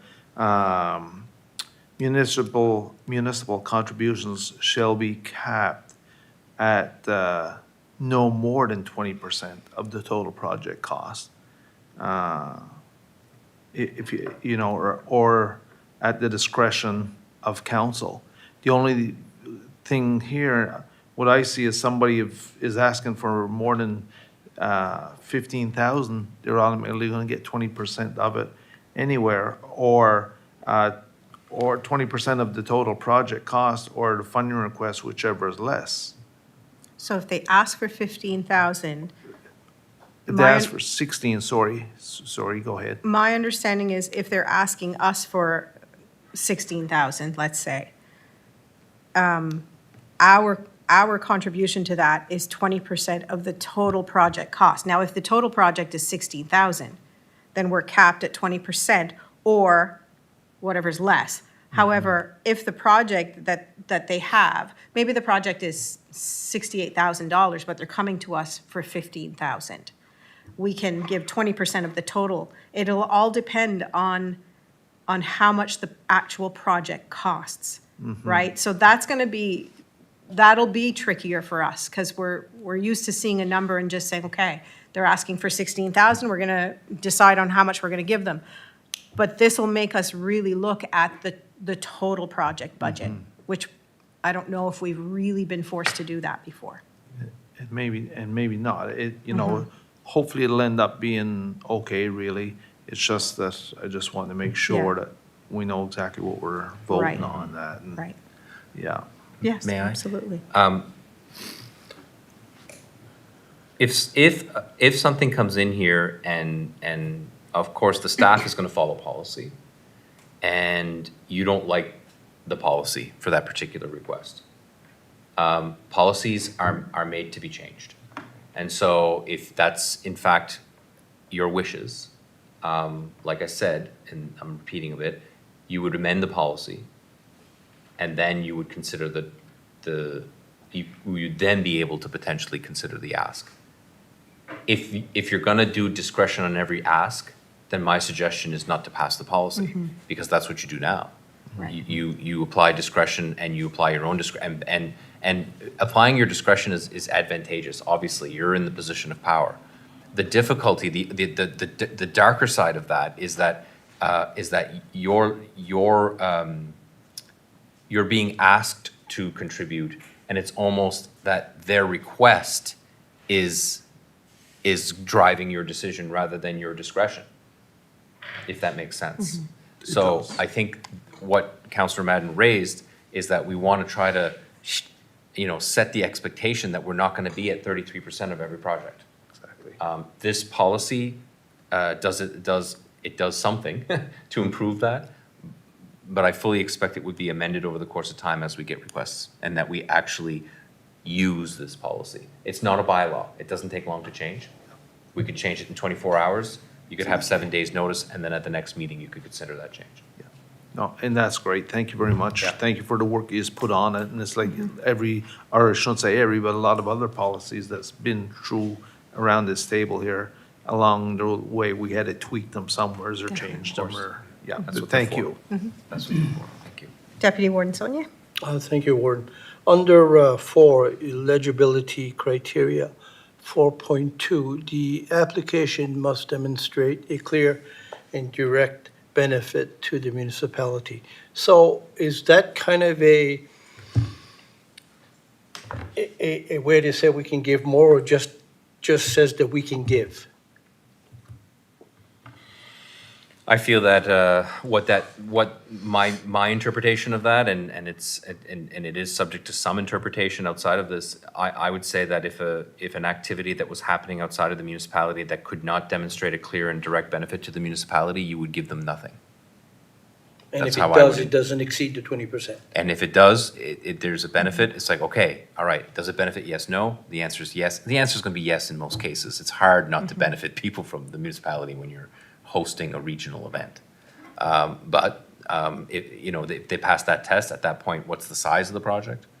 If it's small, total discretion, and then as it gets larger, the discretion is reduced and limited to, and 20% was a good number in our mind. Again, that also can be amended over the course of time as well. It had to be lower than 33% because 33% seemed to be the going price, I guess, for events that were actually not being held in our municipality. At least that was my interpretation. Thank you. Councillor Madden? Thank you, Warden. I just want to stress that this is funding for outside activities, initiatives outside the municipality. So, I mean, it may not be a perfect document, but it's a start. And I think it's time that we follow something to help our residents. And it makes it easier on us than to sit around the table and say, well, how much are we going to give? Now we have some guidance that we can follow. Maybe we'll have to re-look at it, but I think this is what we want and what we need. So, thank you. Thank you. Any other questions or comments on this one? Okay, seeing none, I believe we have a motion on the floor, right? Okay, thank you. I forget sometimes. Okay, seeing no other questions, all those in favor signify by saying aye. Aye. Contrary minded? Motion carried. Excellent. Number 11L, flyer litter and sharps disposal. This one was brought forward by Councillor Madden, so I will turn the floor over to Councillor Madden. Thank you again, Warden. Myself and Councillor Sonia have been there. Deputy Warden Sonia are on the Waste Check Committee. And I know I've had some complaints about flyer litter. And when I say flyer litter, it's these bags of flyers that are thrown here and there in driveways and ditches. I've actually experienced picking some up while doing garbage pickup with the Heilbrook Fire Department fundraiser. They are heavy, they're wet, and they shouldn't be there. In our discussion, and Deputy Warden Sonia can correct me, the Municipality of Clare has rectified this by some kind of policy that they put into motion with fines.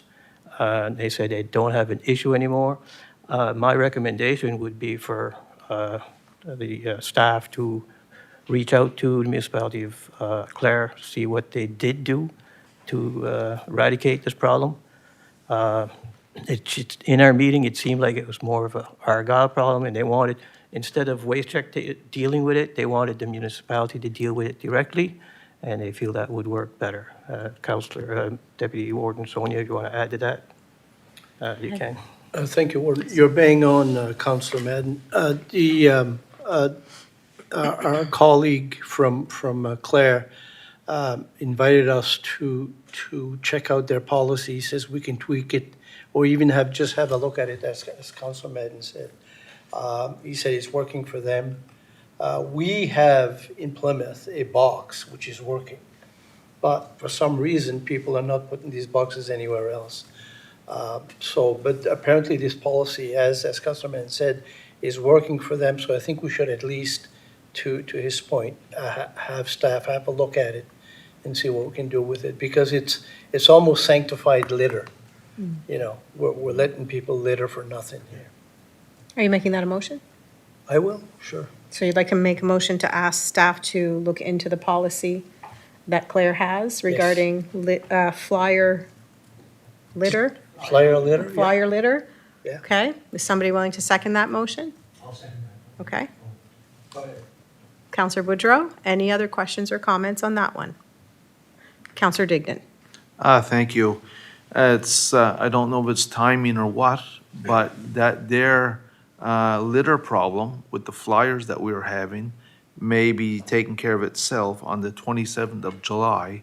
The gentleman that delivers the flyers has been told today, actually, after the 27th of July, he will no longer be delivering flyers in our areas.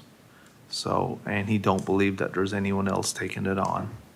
Okay. That's what, yeah, that's, you know, you can definitely reach out by all means, see, but that's, I know the gentleman personally, he's in that, and I was talking with him, you may have seen back here 3 weeks ago or so, or a month ago, I had a piece on my Facebook one day about people not wanting the flyers delivered to them, and that the police get a hold of me or this gentleman directly, and I had his phone number on there. And, but then he came back today, him and I were talking, and he was told as of the 27th of July, and that he'll no longer be delivering flyers, that'll be his last day. Thank you for So that hopefully it'll be information. taking care of itself, really. Counselor Foster? I guess I have a question perhaps for Counselor Digdon. If I understand you correctly, it doesn't mean that the flyers themselves are going to stop going to households. Is that correct? Or is this one individual going to be out of the business of delivery? As far as he knows, he's no longer gonna have a job delivering the flyers, and he don't believe that anyone else will be taking on that job of delivering the flyers. Okay, okay. So I'm wondering if the flyers are going to continue to come to households. I know Canadian Tire puts one in the mail every week. Yeah. If you go to the mail, you can always be sure once a week, you've got a Canadian Tire flyer in there. And you're absolutely right, sir. I can only tell you what was told to me today. Right. His understanding is the flyers will cease home delivery. Okay, And that, at that time, through that method. Now, Okay. whether or not they're gonna talk to the postal service or whatever the case may be, but as far as he's concerned, Yeah. that's, and I guess that old saying, if it's a lie from me, it was a lie to me, but it was definitely not a lie on his part either. That's what Yeah. was led to believe. now, I guess we all do, we have a fair amount of seniors in our districts who look forward to their weekly flyers because they depend on sales, and they like to look through the flyers. Nobody wants to pay $1.78 for a can of beans if it's on sale somewhere else for $1.29. And so I haven't received any complaints about flyer litter. I've received complaints about flyer boxes that were all rotted and broken down. And Counselor Sonia, Deputy Warden Sonia, mentioned that they have a group box in Plymouth, and that works very well. And the group boxes where the flyers had been dropped off work very well in my district as well. Maybe that's the answer. I'm surprised that they would be discontinuing the delivery of paper flyers, but perhaps they believe everybody has a cell phone by now. I don't know. Thank you. Any other questions or comments on that one? Seeing none, all those in favor signify by saying aye. Aye. Contrary minded, motion carried. Sharps. Thank you, Warden. Again, discussion around the table at Waste Check. And apparently, I'm not so clear on this one, but apparently Nova Scotia is the only province that doesn't deal with sharps in the same manner as the rest of Canada.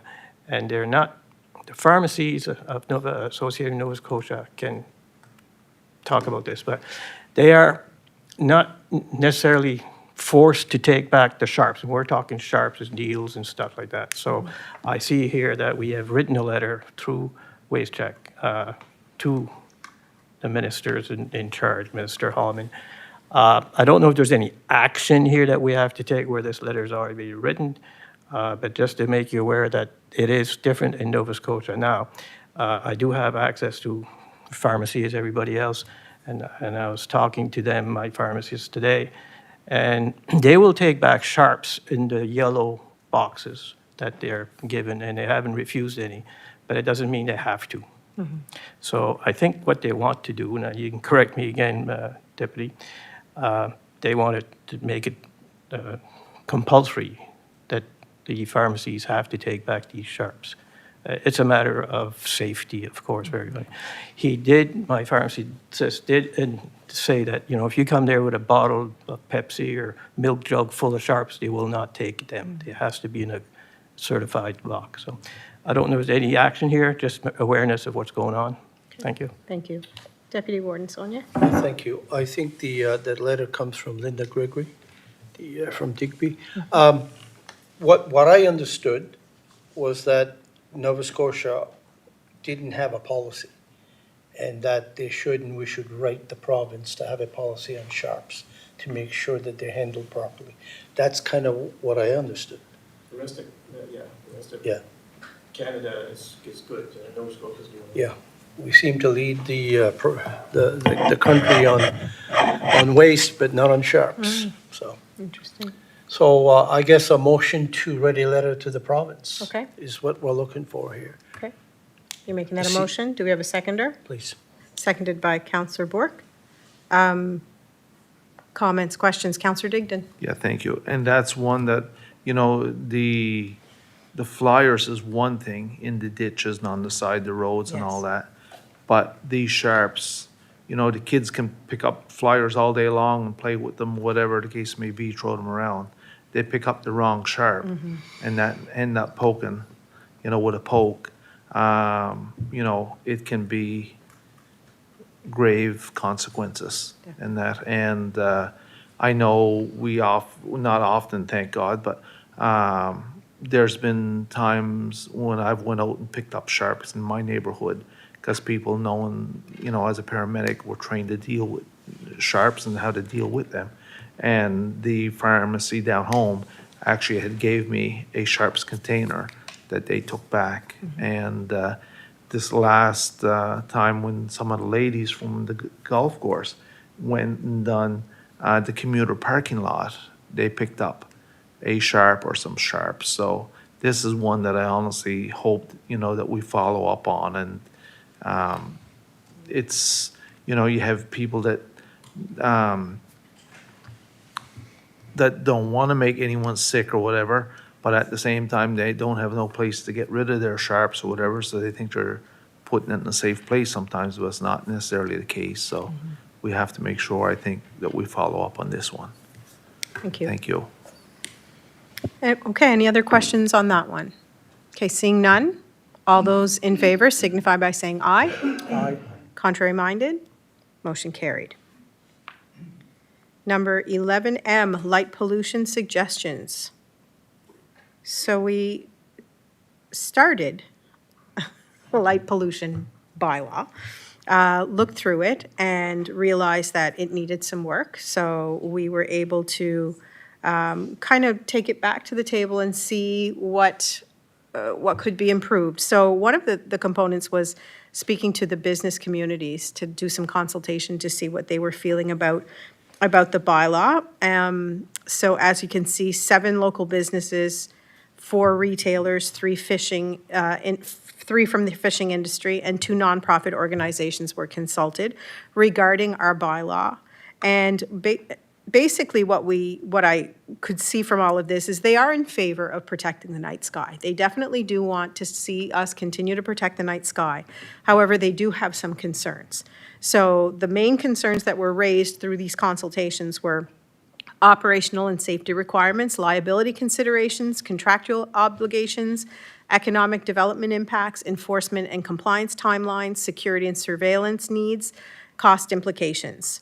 So then suggestions were made, some suggestions about using timers, motion sensors, reducing or eliminating lighting when it's not required for safety or security in order to comply with the dark sky standards as part of new constructions or major renovations.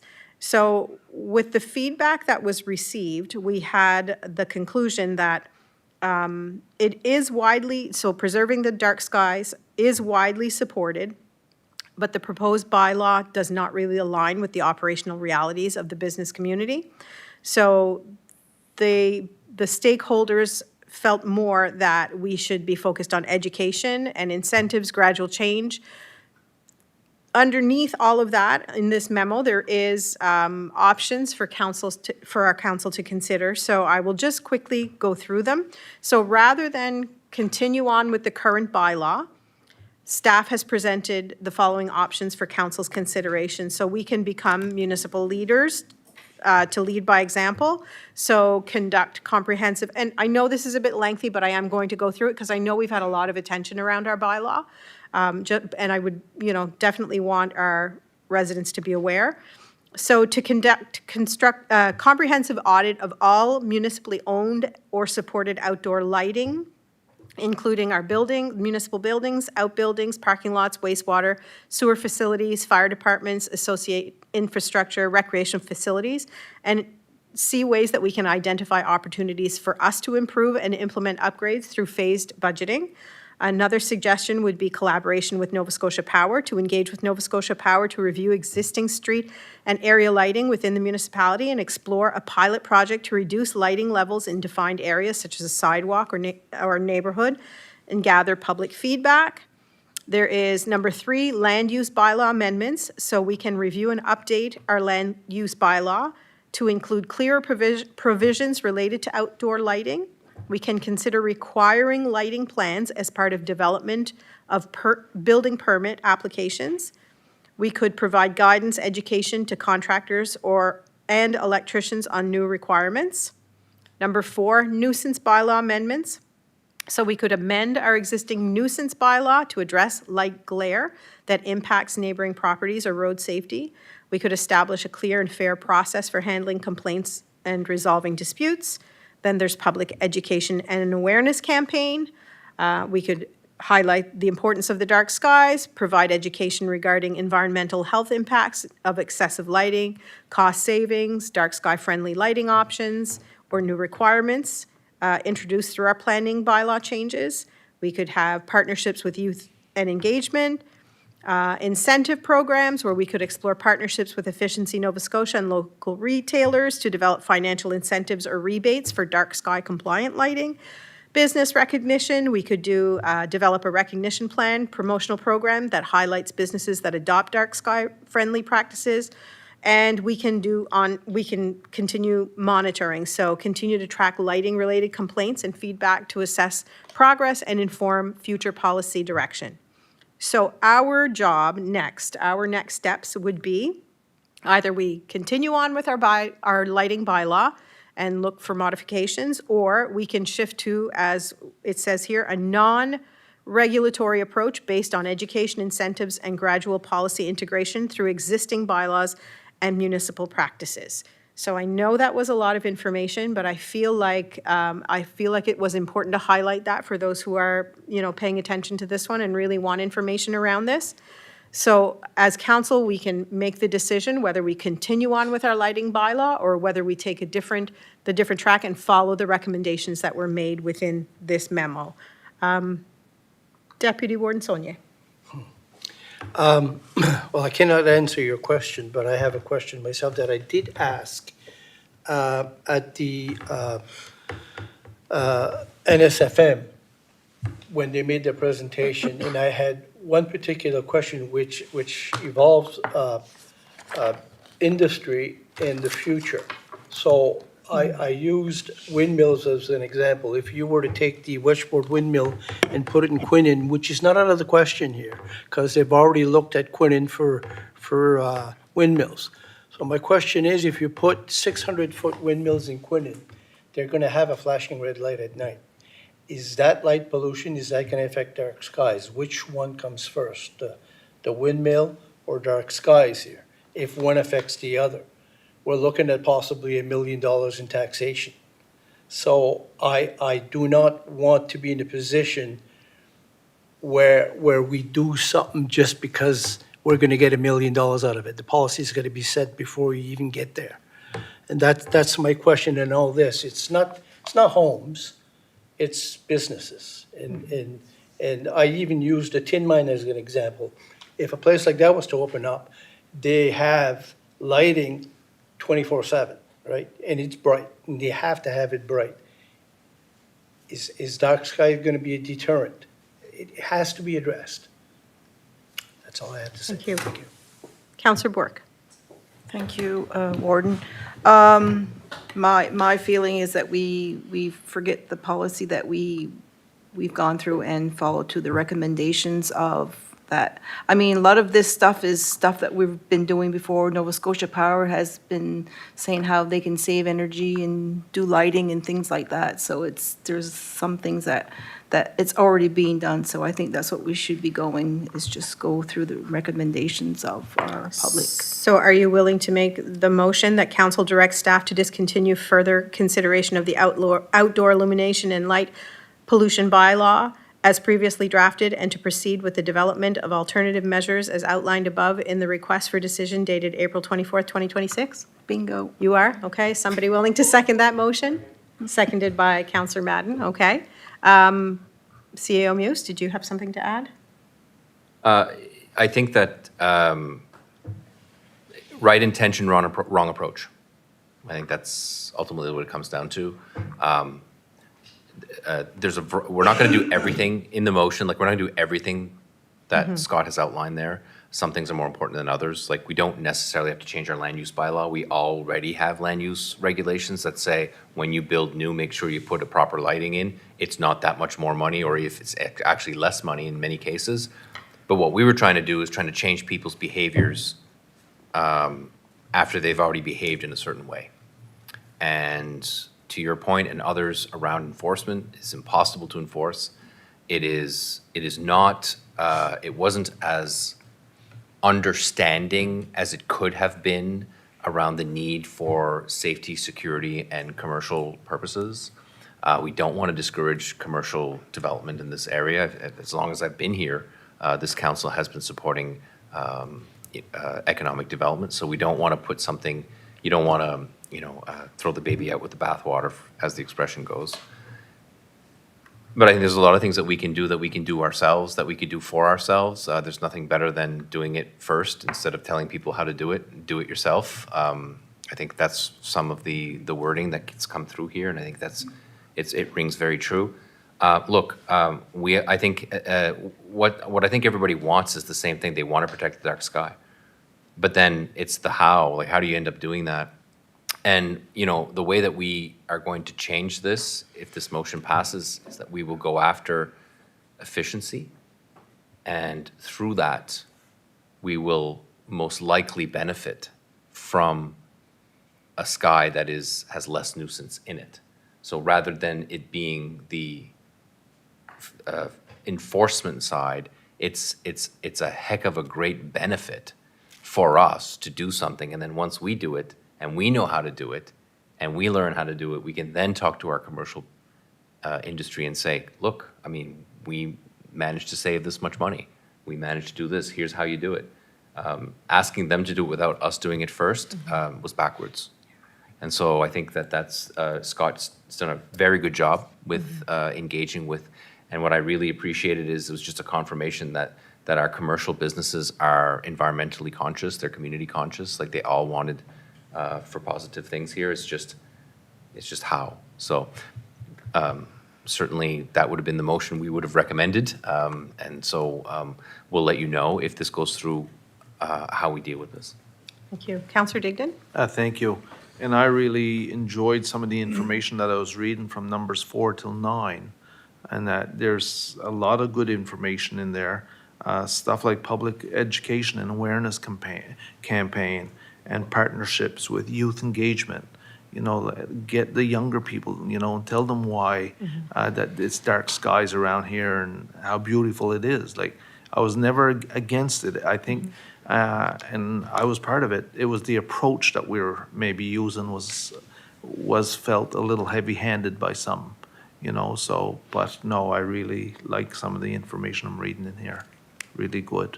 Thank the staff for doing it. Thank you. So we have a motion on the floor. Any other questions or comments on that? Okay, seeing none, all those in favor signify by saying aye. Aye. Contrary minded? Motion carried. 11N, Counselor Boudreau. Thank you, Warden. Every time, this time of year, we need to get our crosswalk painted, and I'm searching for the approval of council for us to write a letter to TIR so they can come and paint the crosswalk. Okay, So I'd like to make a motion to write a letter to TIR. okay, so we have a motion on the floor. Any questions on that motion? Okay, seeing none, all those in favor signify by saying aye. Aye. Contrary you. minded? Thank you. Motion carried. Next, number 12, for correspondence and information. 12A, we have, our Deputy Warden Sonia has provided us some correspondence around the Plymouth multi-use path. Would you like to speak on that one? Yes, I would. Thank you. Press your mic. Thank you. I'm sure you've all read that short history I put out there. And it is short, and it says that there was a motion made back in '93, and that was the first, and probably only motion made that I'm aware of. However, that push for sidewalk didn't start just in '93, it started before that. So I say 33 years, so before that it went at least 40 years.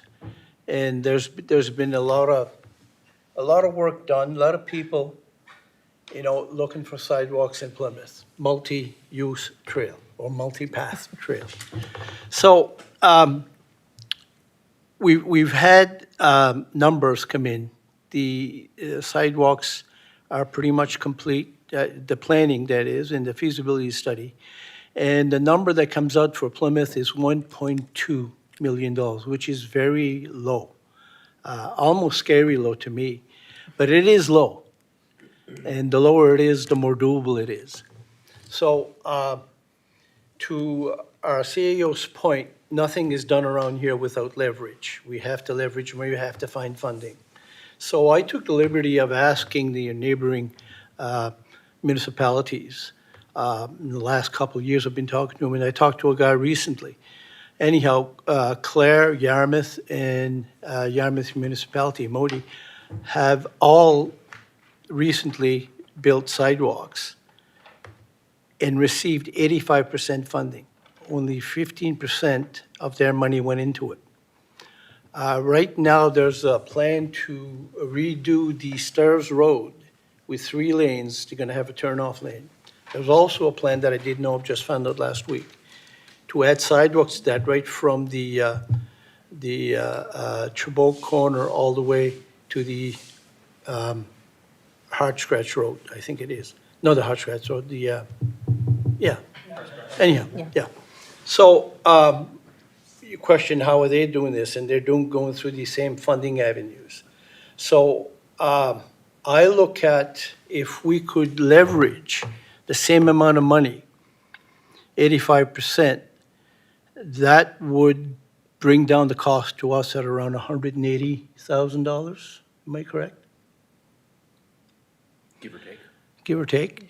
So I'd like to make a motion to direct our CAO to see if he can find funding, especially close to that amount, which, whatever there is today. There's always new funding coming out. So I'd like to make a motion to direct our CAO to actively look for funding for a multi-path trail in Plymouth. Okay, so we have a motion on the floor. Questions or comments on that? I just have one question. Councillor Foster? And it doesn't have anything to do with the Plymouth multi-purpose path. You said that they're going to be building a sidewalk from Chabot Corner to Hard Scratch Road. That's what I was told. That runs in front of a First Nations reserve. And I'm wondering if they're getting funding for that from from First I Nations? had no idea. Because when you said they're accessing the same funding, I'm thinking. No, I of- didn't say that. I said okay. they must be accessing Okay, funding. Okay. Because I was thinking there might be funds available for First Nations that are not available to the general public. I'm just guessing, I'm just wondering. I don't know, Neither would I. because that's a sizable sidewalk for a very small amount of houses. So I mean, it just makes me wonder where the funding is coming Well, from, I that's think, all. there's a connectivity there from the sidewalks in Arcadia. Okay. I think Okay. that's where you see the Okay, connection. okay. Yeah, that makes sense. Yeah. Okay, thank you. Counselor Madden? Thank you, Your Warden. I'm just wondering what the difference here is. You haven't talked about going through recreation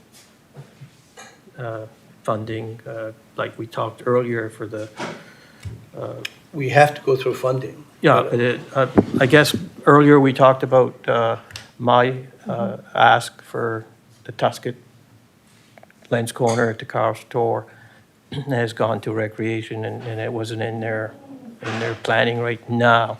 So why is this, would be different? This one has already gone to recreation, so this is in the active transportation plan Yeah. now. So in order for the funding that we had talked about, that they were looking at before, it has to be included in the active transportation Okay. plan. The one in Tuscan for the Paramba Yes, is included in the active transportation both plan, are. as well as the Plymouth one. okay, so But I the didn't one- see the yeah. active transportation. Yes, this note one is linked the- in that plan. Is so the funding is, you're looking for funding through Yes. that as well? Correct. Yeah, thank you. Okay. CAO Muse? Just briefly on the process, you alluded to whether it's on the plan or not. You have to get on the plan in order and the plan gives you the order upon which the work needs to be done. The next step after that, and this is a bit of a history, is that we need to do a study for the Class C, or in this case, Class D, but in this case, perhaps even C or B, funding or costing of that asset. The study includes public engagement. You've probably had an experience or two with this process. Both of those studies have been completed. At the next council meeting, they'll both be brought for you for discussion and eventual approval. Why is this important? In order to apply for the funding, that's what you need. That's the tool. So Plymouth has that tool now, unofficially, and the Tuscan, the main area of Tuscan, also has that tool.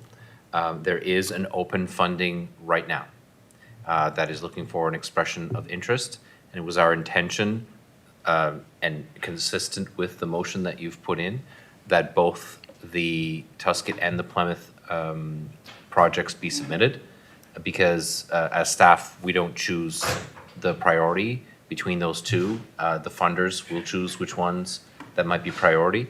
If council wished us to do differently, obviously you want us to submit at least one. I don't think you'd want us to submit zero. If council wanted that differently, it could tell us. At this point, it's only an expression of interest, which means if they're not interested, they'll tell you.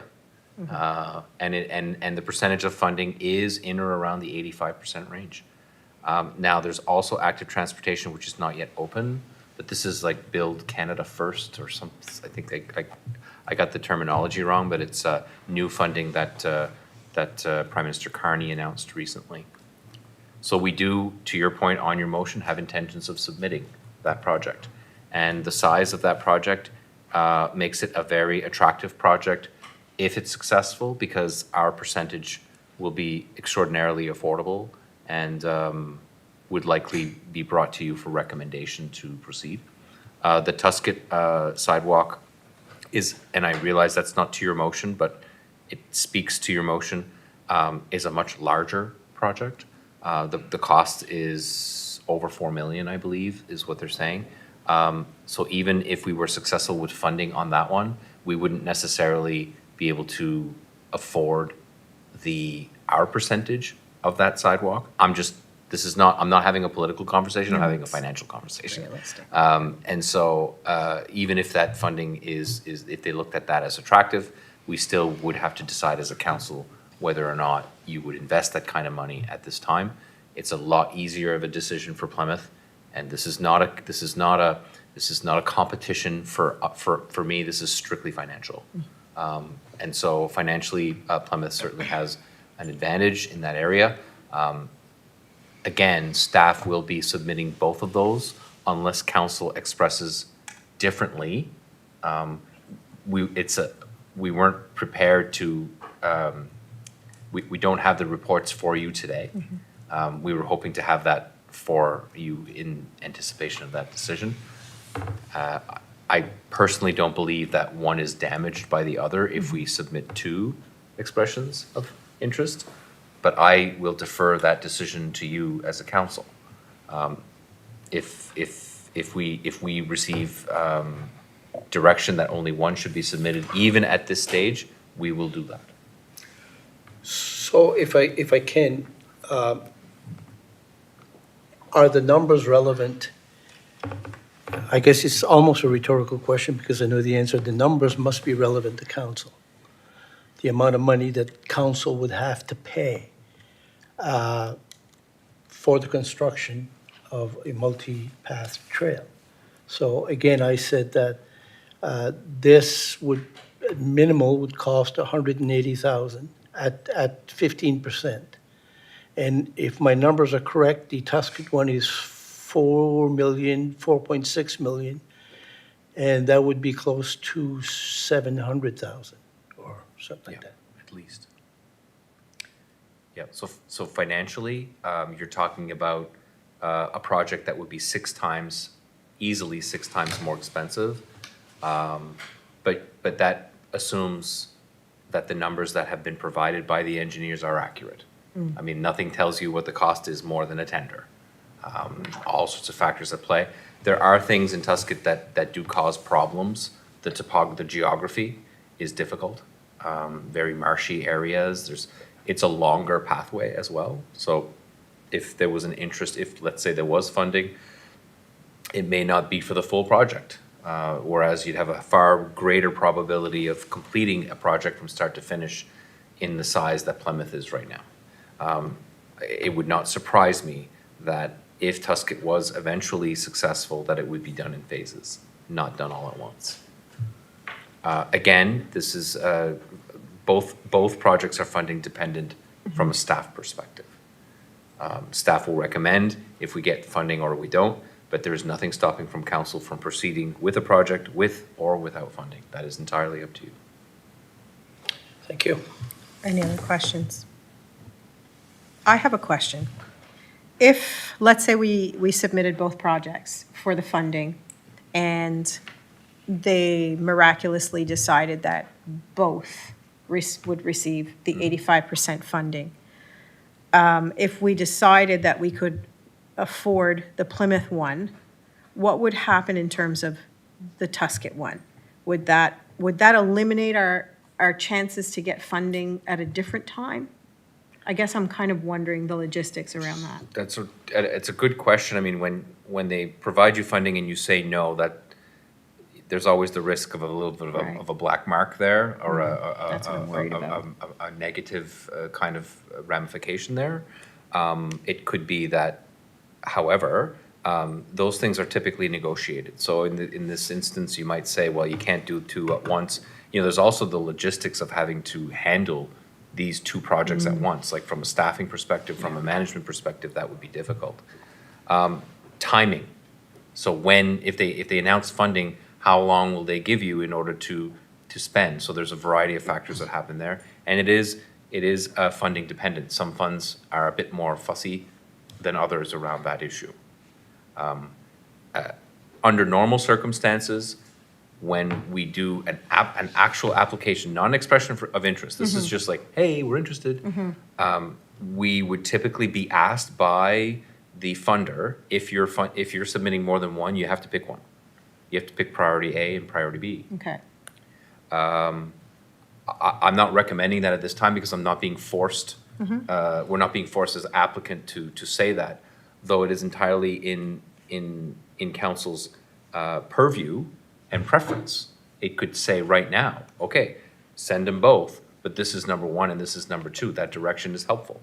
So we will submit that information. It doesn't guarantee that the funder will agree with you. They may prefer your second option, and then you'd have to come back and say, well, I guess we picked one and they picked the other one, what are we Right. gonna do? That's the other question I had. I know this is just the expression of interest, it's not the application, but if we submit both projects and they say the Tusket one is their priority, then what happens? Then, I think that information would have to be brought back to council for further discussion.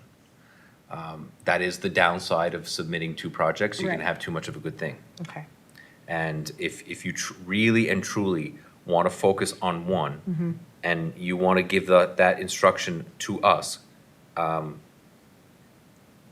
the benefit of that is the focus. Right. But the downside is that you have one ready to go and you didn't apply. I don't have an answer for you there. Okay. That's really up to you as council. okay. Deputy Warden Sonia? So to get this right, I think Councillor Madden made a motion to write a letter for the construction of the bridge, the walkway. So if I read this correct, that is a provincial issue, the bridge? The bridge is a provincial issue, but the cost was likely to be borne by us. Traditionally, that's how it works. That's, I made a motion, I think it was discussion with Colton. Okay. yes, that's what it was, actually. That's true. So we need compliance from the province to have this done. That's- The overpass portion Yes. is entirely up to them in terms of when and if they will do it. And that will be dependent on the project and who's paying. Okay. It's possible that project could happen independently before anything else could happen. Just as a safety component, they may want to do that, and though it's a sidewalk to nowhere, the intention is that it would be connected eventually. It's not to nowhere. Well, it would just, what I'm referring to is the overpass only. I'm simply talking about that. That part has to be provincially led. The rest would be the municipal responsibility. Okay, thank you. Counselor Madden? Thank you, Warden. I just wanted to clarify, so the public could hear, there was not a motion to ask the province to do the sidewalk on the bridge. We had a discussion with Minister LeBlanc here one day, and I asked him if he would look at that as a priority, so that would help out our project. So that's where it stands there, and I haven't heard anything back from him, so thank you. Counselor Boudreau? Thank you, Warden. I'm just wondering, like, for safety reasons, for the school kids crossing the roads and stuff, why don't we apply for those flashing lights, just for safety reasons? I know we all want crosswalks, but if it's gonna cost $4.5 million, well, that's probably out of reach. Well, we could do something for a little bit for their safety. That's what I'm getting at. So you're thinking about a different solution for now? Yeah, for now. Just before, Something to think instead about. of waiting for the funding, if we ever do get it, let's put something there, even crosswalks, and there's not even crosswalks there, is there? No. There's nothing. Counselor Digdon? Thank you. I am just wondering, though, if that would not be a provincial regulation. well, maybe we should- yeah, well- Maybe write a letter, Yeah, absolutely. I'd Do back something you up for there their 100%. safety, But right? as far as us actually doing it, we could only ask, Yeah. Yeah. Thank Thank you. you. So we currently have a motion on the floor that basically, I want to make sure that council understands. The motion being brought forward would be that we would submit the Plymouth pathway for the expression of interest for funding. So in doing that, we're submitting one project. I just want to be clear that everybody understands that, okay? So we do have a motion on the floor. It has been seconded. Is there any other conversation, questions around that? Okay, seeing none, all those in favor signify by saying aye. Aye. Contrary minded?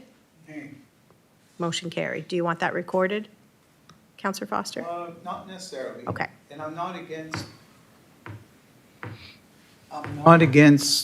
the Plymouth project. By all means, I hope it goes through. But I know there's other people who want sidewalks, and I don't want their projects to be excluded from consideration. Thank you. So on that motion, I will direct staff to submit one expression of interest for the Plymouth sidewalk. And we will be in contact with the funders to get a bit more information about this, because we really can't talk to a human. It's a very large undertaking, so we'll try to get more information, but for now, our instructions are very clear. One EOI to be submitted to this particular fund. There are other funds. So we will visit this again. I don't want to call it premature because it really isn't. Sorry, it isn't premature. We just hope that we would get the reports to you. Yes. And I know that it's been a long wait for people, and I respect that, but we'll get you those reports at the next meeting. Thank you.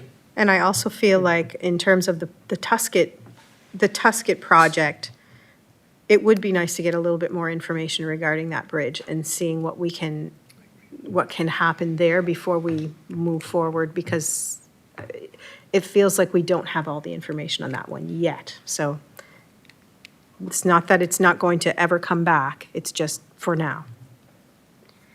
Okay, thank you. 12B, we have a letter from Minister of Municipal Affairs, legislative amendments relating to municipal governments. Any questions on that one? The next one was the Waste Check Annual Report, 12C, for 2025, 2026. A lot of good information in that one. 12D was a letter from the Municipality of St. Mary's regarding support for the Antigonish Coalition to End Poverty. Questions or comments on that one? Then 12E was the 12-month notice to NSFM for legislation changes. So whenever they decide to make changes to legislation, they have to give us 12 months' notice. So those are in the correspondence. Questions on that one? Seeing none, we'll move on to number 13, financial requests. So 13A, we have a RibFest sponsorship request for $2,500. There are no attachments. So what is the wish of council on this one? Deputy Warden Sonia. So does this fall under our new policy? No, because it's under $5,000, Okay. right? Yes. Yeah, and the request is premature to the approval of that Yes. policy as well. Shit. We just in a little bit more information on that one, we split the cost of Acadian Day with the Municipality of Clare each year. This would be like maybe We've the fourth. always sponsored We've this. always done this. This is not a new request. It is in your budget, so it was anticipated as well. It's just information you might want. And lastly, I'd be remiss if I didn't say many of the Rotary members remind me to remind you that when they do make a profit on this, they do usually make money, and what they do is they give back to the community. So they have a list of contributions they did last year. It includes a lot of the food banks, the school full breakfast programs. It was over, I believe it was as much money that we gave them, they gave back. It was very close to the same amount. A little weird to give to one, so they end up giving to someone else, but they give to a lot of organizations in the region. So it isn't, this is clearly a nonprofit organization looking for this. So there's no issue around supporting nonprofit organizations as well. Councillor Madden? Thank you, Warden. Again, I don't see any Yarmouth sponsorship. I would like to have more information than request for $2,500 is like if the club in Yilbrook requests $2,500, they have to put out a list of what they're gonna do and how it's gonna be spent and where we're gonna spend it. And here we are, just give us $2,500. And to you, CAO, yes, they are a good organization, the Rotary Club, they give back, but it's just, can we have $2,500, please? Just like that. So just a comment. Thank you. Through you, Madam Chair, I think that those comments are well taken. It's possible that the information wasn't provided because of the fact that it's been happening more than once, and it's maybe a little bit, maybe we didn't provide the full information that you should have seen. In light of this, I would be more comfortable to defer this decision until next meeting so we can provide that information to you. Council can still make the motion to approve here now, but I feel a lot less comfortable recommending something based on what Councillor Madden said, and I think this information can easily be obtained and provided. Councillor Digdon? Thank you very much. Just if I can, I'll go, like Deputy Warden, if I can just go back to 11K for a minute, funding for events, activities, and initiatives outside the municipality. As a council, will we still be able to say no, that we're not going to accept that ask? Are we, or was that they're tying us into that when we passed that here this evening? So like a request like this? Yeah. Even though it's less than the thresholds in the policy, could we deny it if we wanted to? Absolutely. Or even if it is within the thresholds of the policy, but as a council, if we don't feel as though it's something. I would think that we could, absolutely. 100%. Okay. The wording is capped. It's capped at 20%. So it could be 10%, it could be 0%. Yeah. Okay. Yeah. Not a must. Okay. Yeah. Okay, You're good. not compelled. And I will say for the RibFest sponsorship, it is something that we've been doing the last few years. And no, Councillor Madden, I agree with you 100%. But for the sake of timing, I imagine they're going to want to know who they have on site and where some of their money's coming from. Because to have something as big as the RibFest, it takes a lot of planning and that to get it together and to get it down here. I would make a motion that we give them $2,500 sponsorship and that we also ask how the money is going to be used and where it's going to be spent. Okay, thank you. Do we have a seconder to that motion?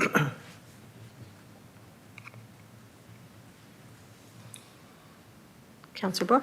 Yes, thank you. My question is, how much do we have to make a seconder to ask a question? Yeah. I'll second the Okay. motion. Okay, sorry. So the Yarmouth Rotary Rib Fest, how much do they need? Is it just $2,500 from each municipalities, or is it just us? Yeah. They receive a lot of different sponsorships from a lot of different areas. They have like their major sponsor is Graves Electrical. I know that from the promotional material. And they ask the municipalities to sponsor a day. Historically, Clare and Argyle have led the way at $2,500 each, so they would each give about $5,000 total, and they've done that for years. The town and municipality have not matched our contribution. That's just a factual reality, and I'm not sure if that will be the case this year or not. But they will. I think that the RibFest was successful in obtaining additional funding outside of their location of having the event. I believe because of their work that they did to showcase the Acadian communities. It was one of the factors I believe that was, if I recollect correctly, important to the previous councils of both Clare and Argyle at that time. Thank you. Thank you. Deputy Warden Sonia? Thank you, Warden. I don't believe any of us realized how awkward this would be. With the new policy in hand and discussing of all this stuff, it makes it a little awkward. I kind of agree with Councillor Digdon, and I also agree mostly with Councillor Madden. It's just at an awkward time.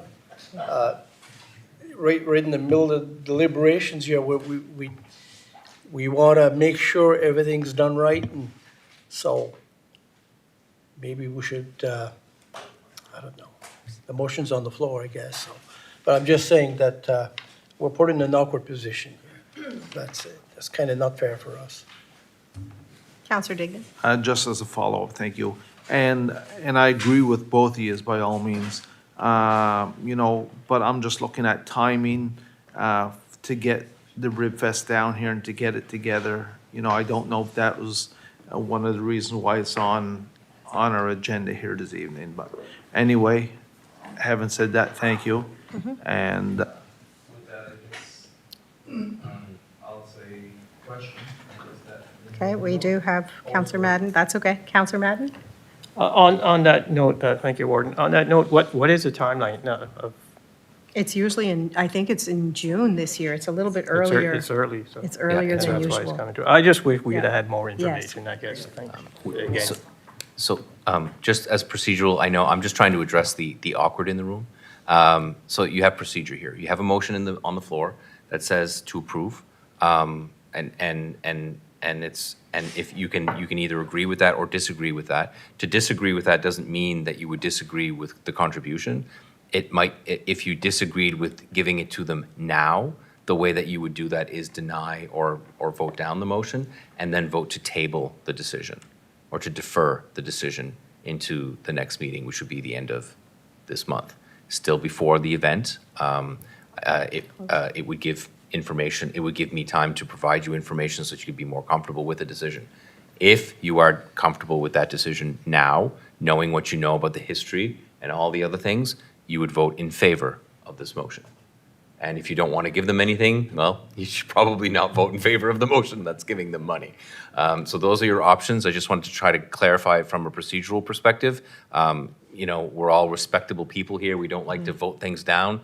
And I just want to be very clear, like to vote it down isn't a vote to not support them. It can be a vote to table it into the future. And that is just a procedural, it's a procedural thing. Thank you. Does anybody else have anything to say before we allow Counselor Digdon, because he's already had his 2 times? I'm just trying, because we've got Chantal watching me, Robert's rules. Okay, I will allow another time. Go ahead, Counselor Digdon. Thank you. So, having heard what our CAO just said, and can I rescind that motion and wait to bring it up in that, on our next agenda, next meeting's agenda? So if this- that's all right with the seconder. The seconder's Seconder okay with has to that? agree, yes. Yeah, Okay, that's, yeah. I'd like to rescind that motion. okay. We don't vote on a rescinded motion? I'm confused now. It's too late now. So it hasn't been voted on. No. So I don't think you vote to rescind Okay. something that hasn't been voted Excellent. for. So I think you can do it this way. Consensus. I'll talk to Robert later and he Okay. might tell me. There's a lot of rules in that book. Robert might be rolling in his grave right now, I don't know. So we are rescinding the motion just in order to get a little bit more information for our next meeting. So do we need a motion to table? No, if there was, I don't believe, so let's just make sure we got things clear here. The motion was made, seconded, rescinded, and seconded. Is it I think, and I'm helping the chair, is it the Consensus. consensus of this group that we will be discussing this at the next meeting? If the group says we have consensus, maybe it's not perfect, but Robert will live with that. Okay. Do we have consensus to rescind that motion and discuss it our next? Okay. Are we, okay? Okay, Little things. I know. Number 14, agenda topics for the next meeting or notice of motion by councillors. Does anybody have any agenda topics for our next meeting? Councillor Digdon? Rib Fest sponsorship.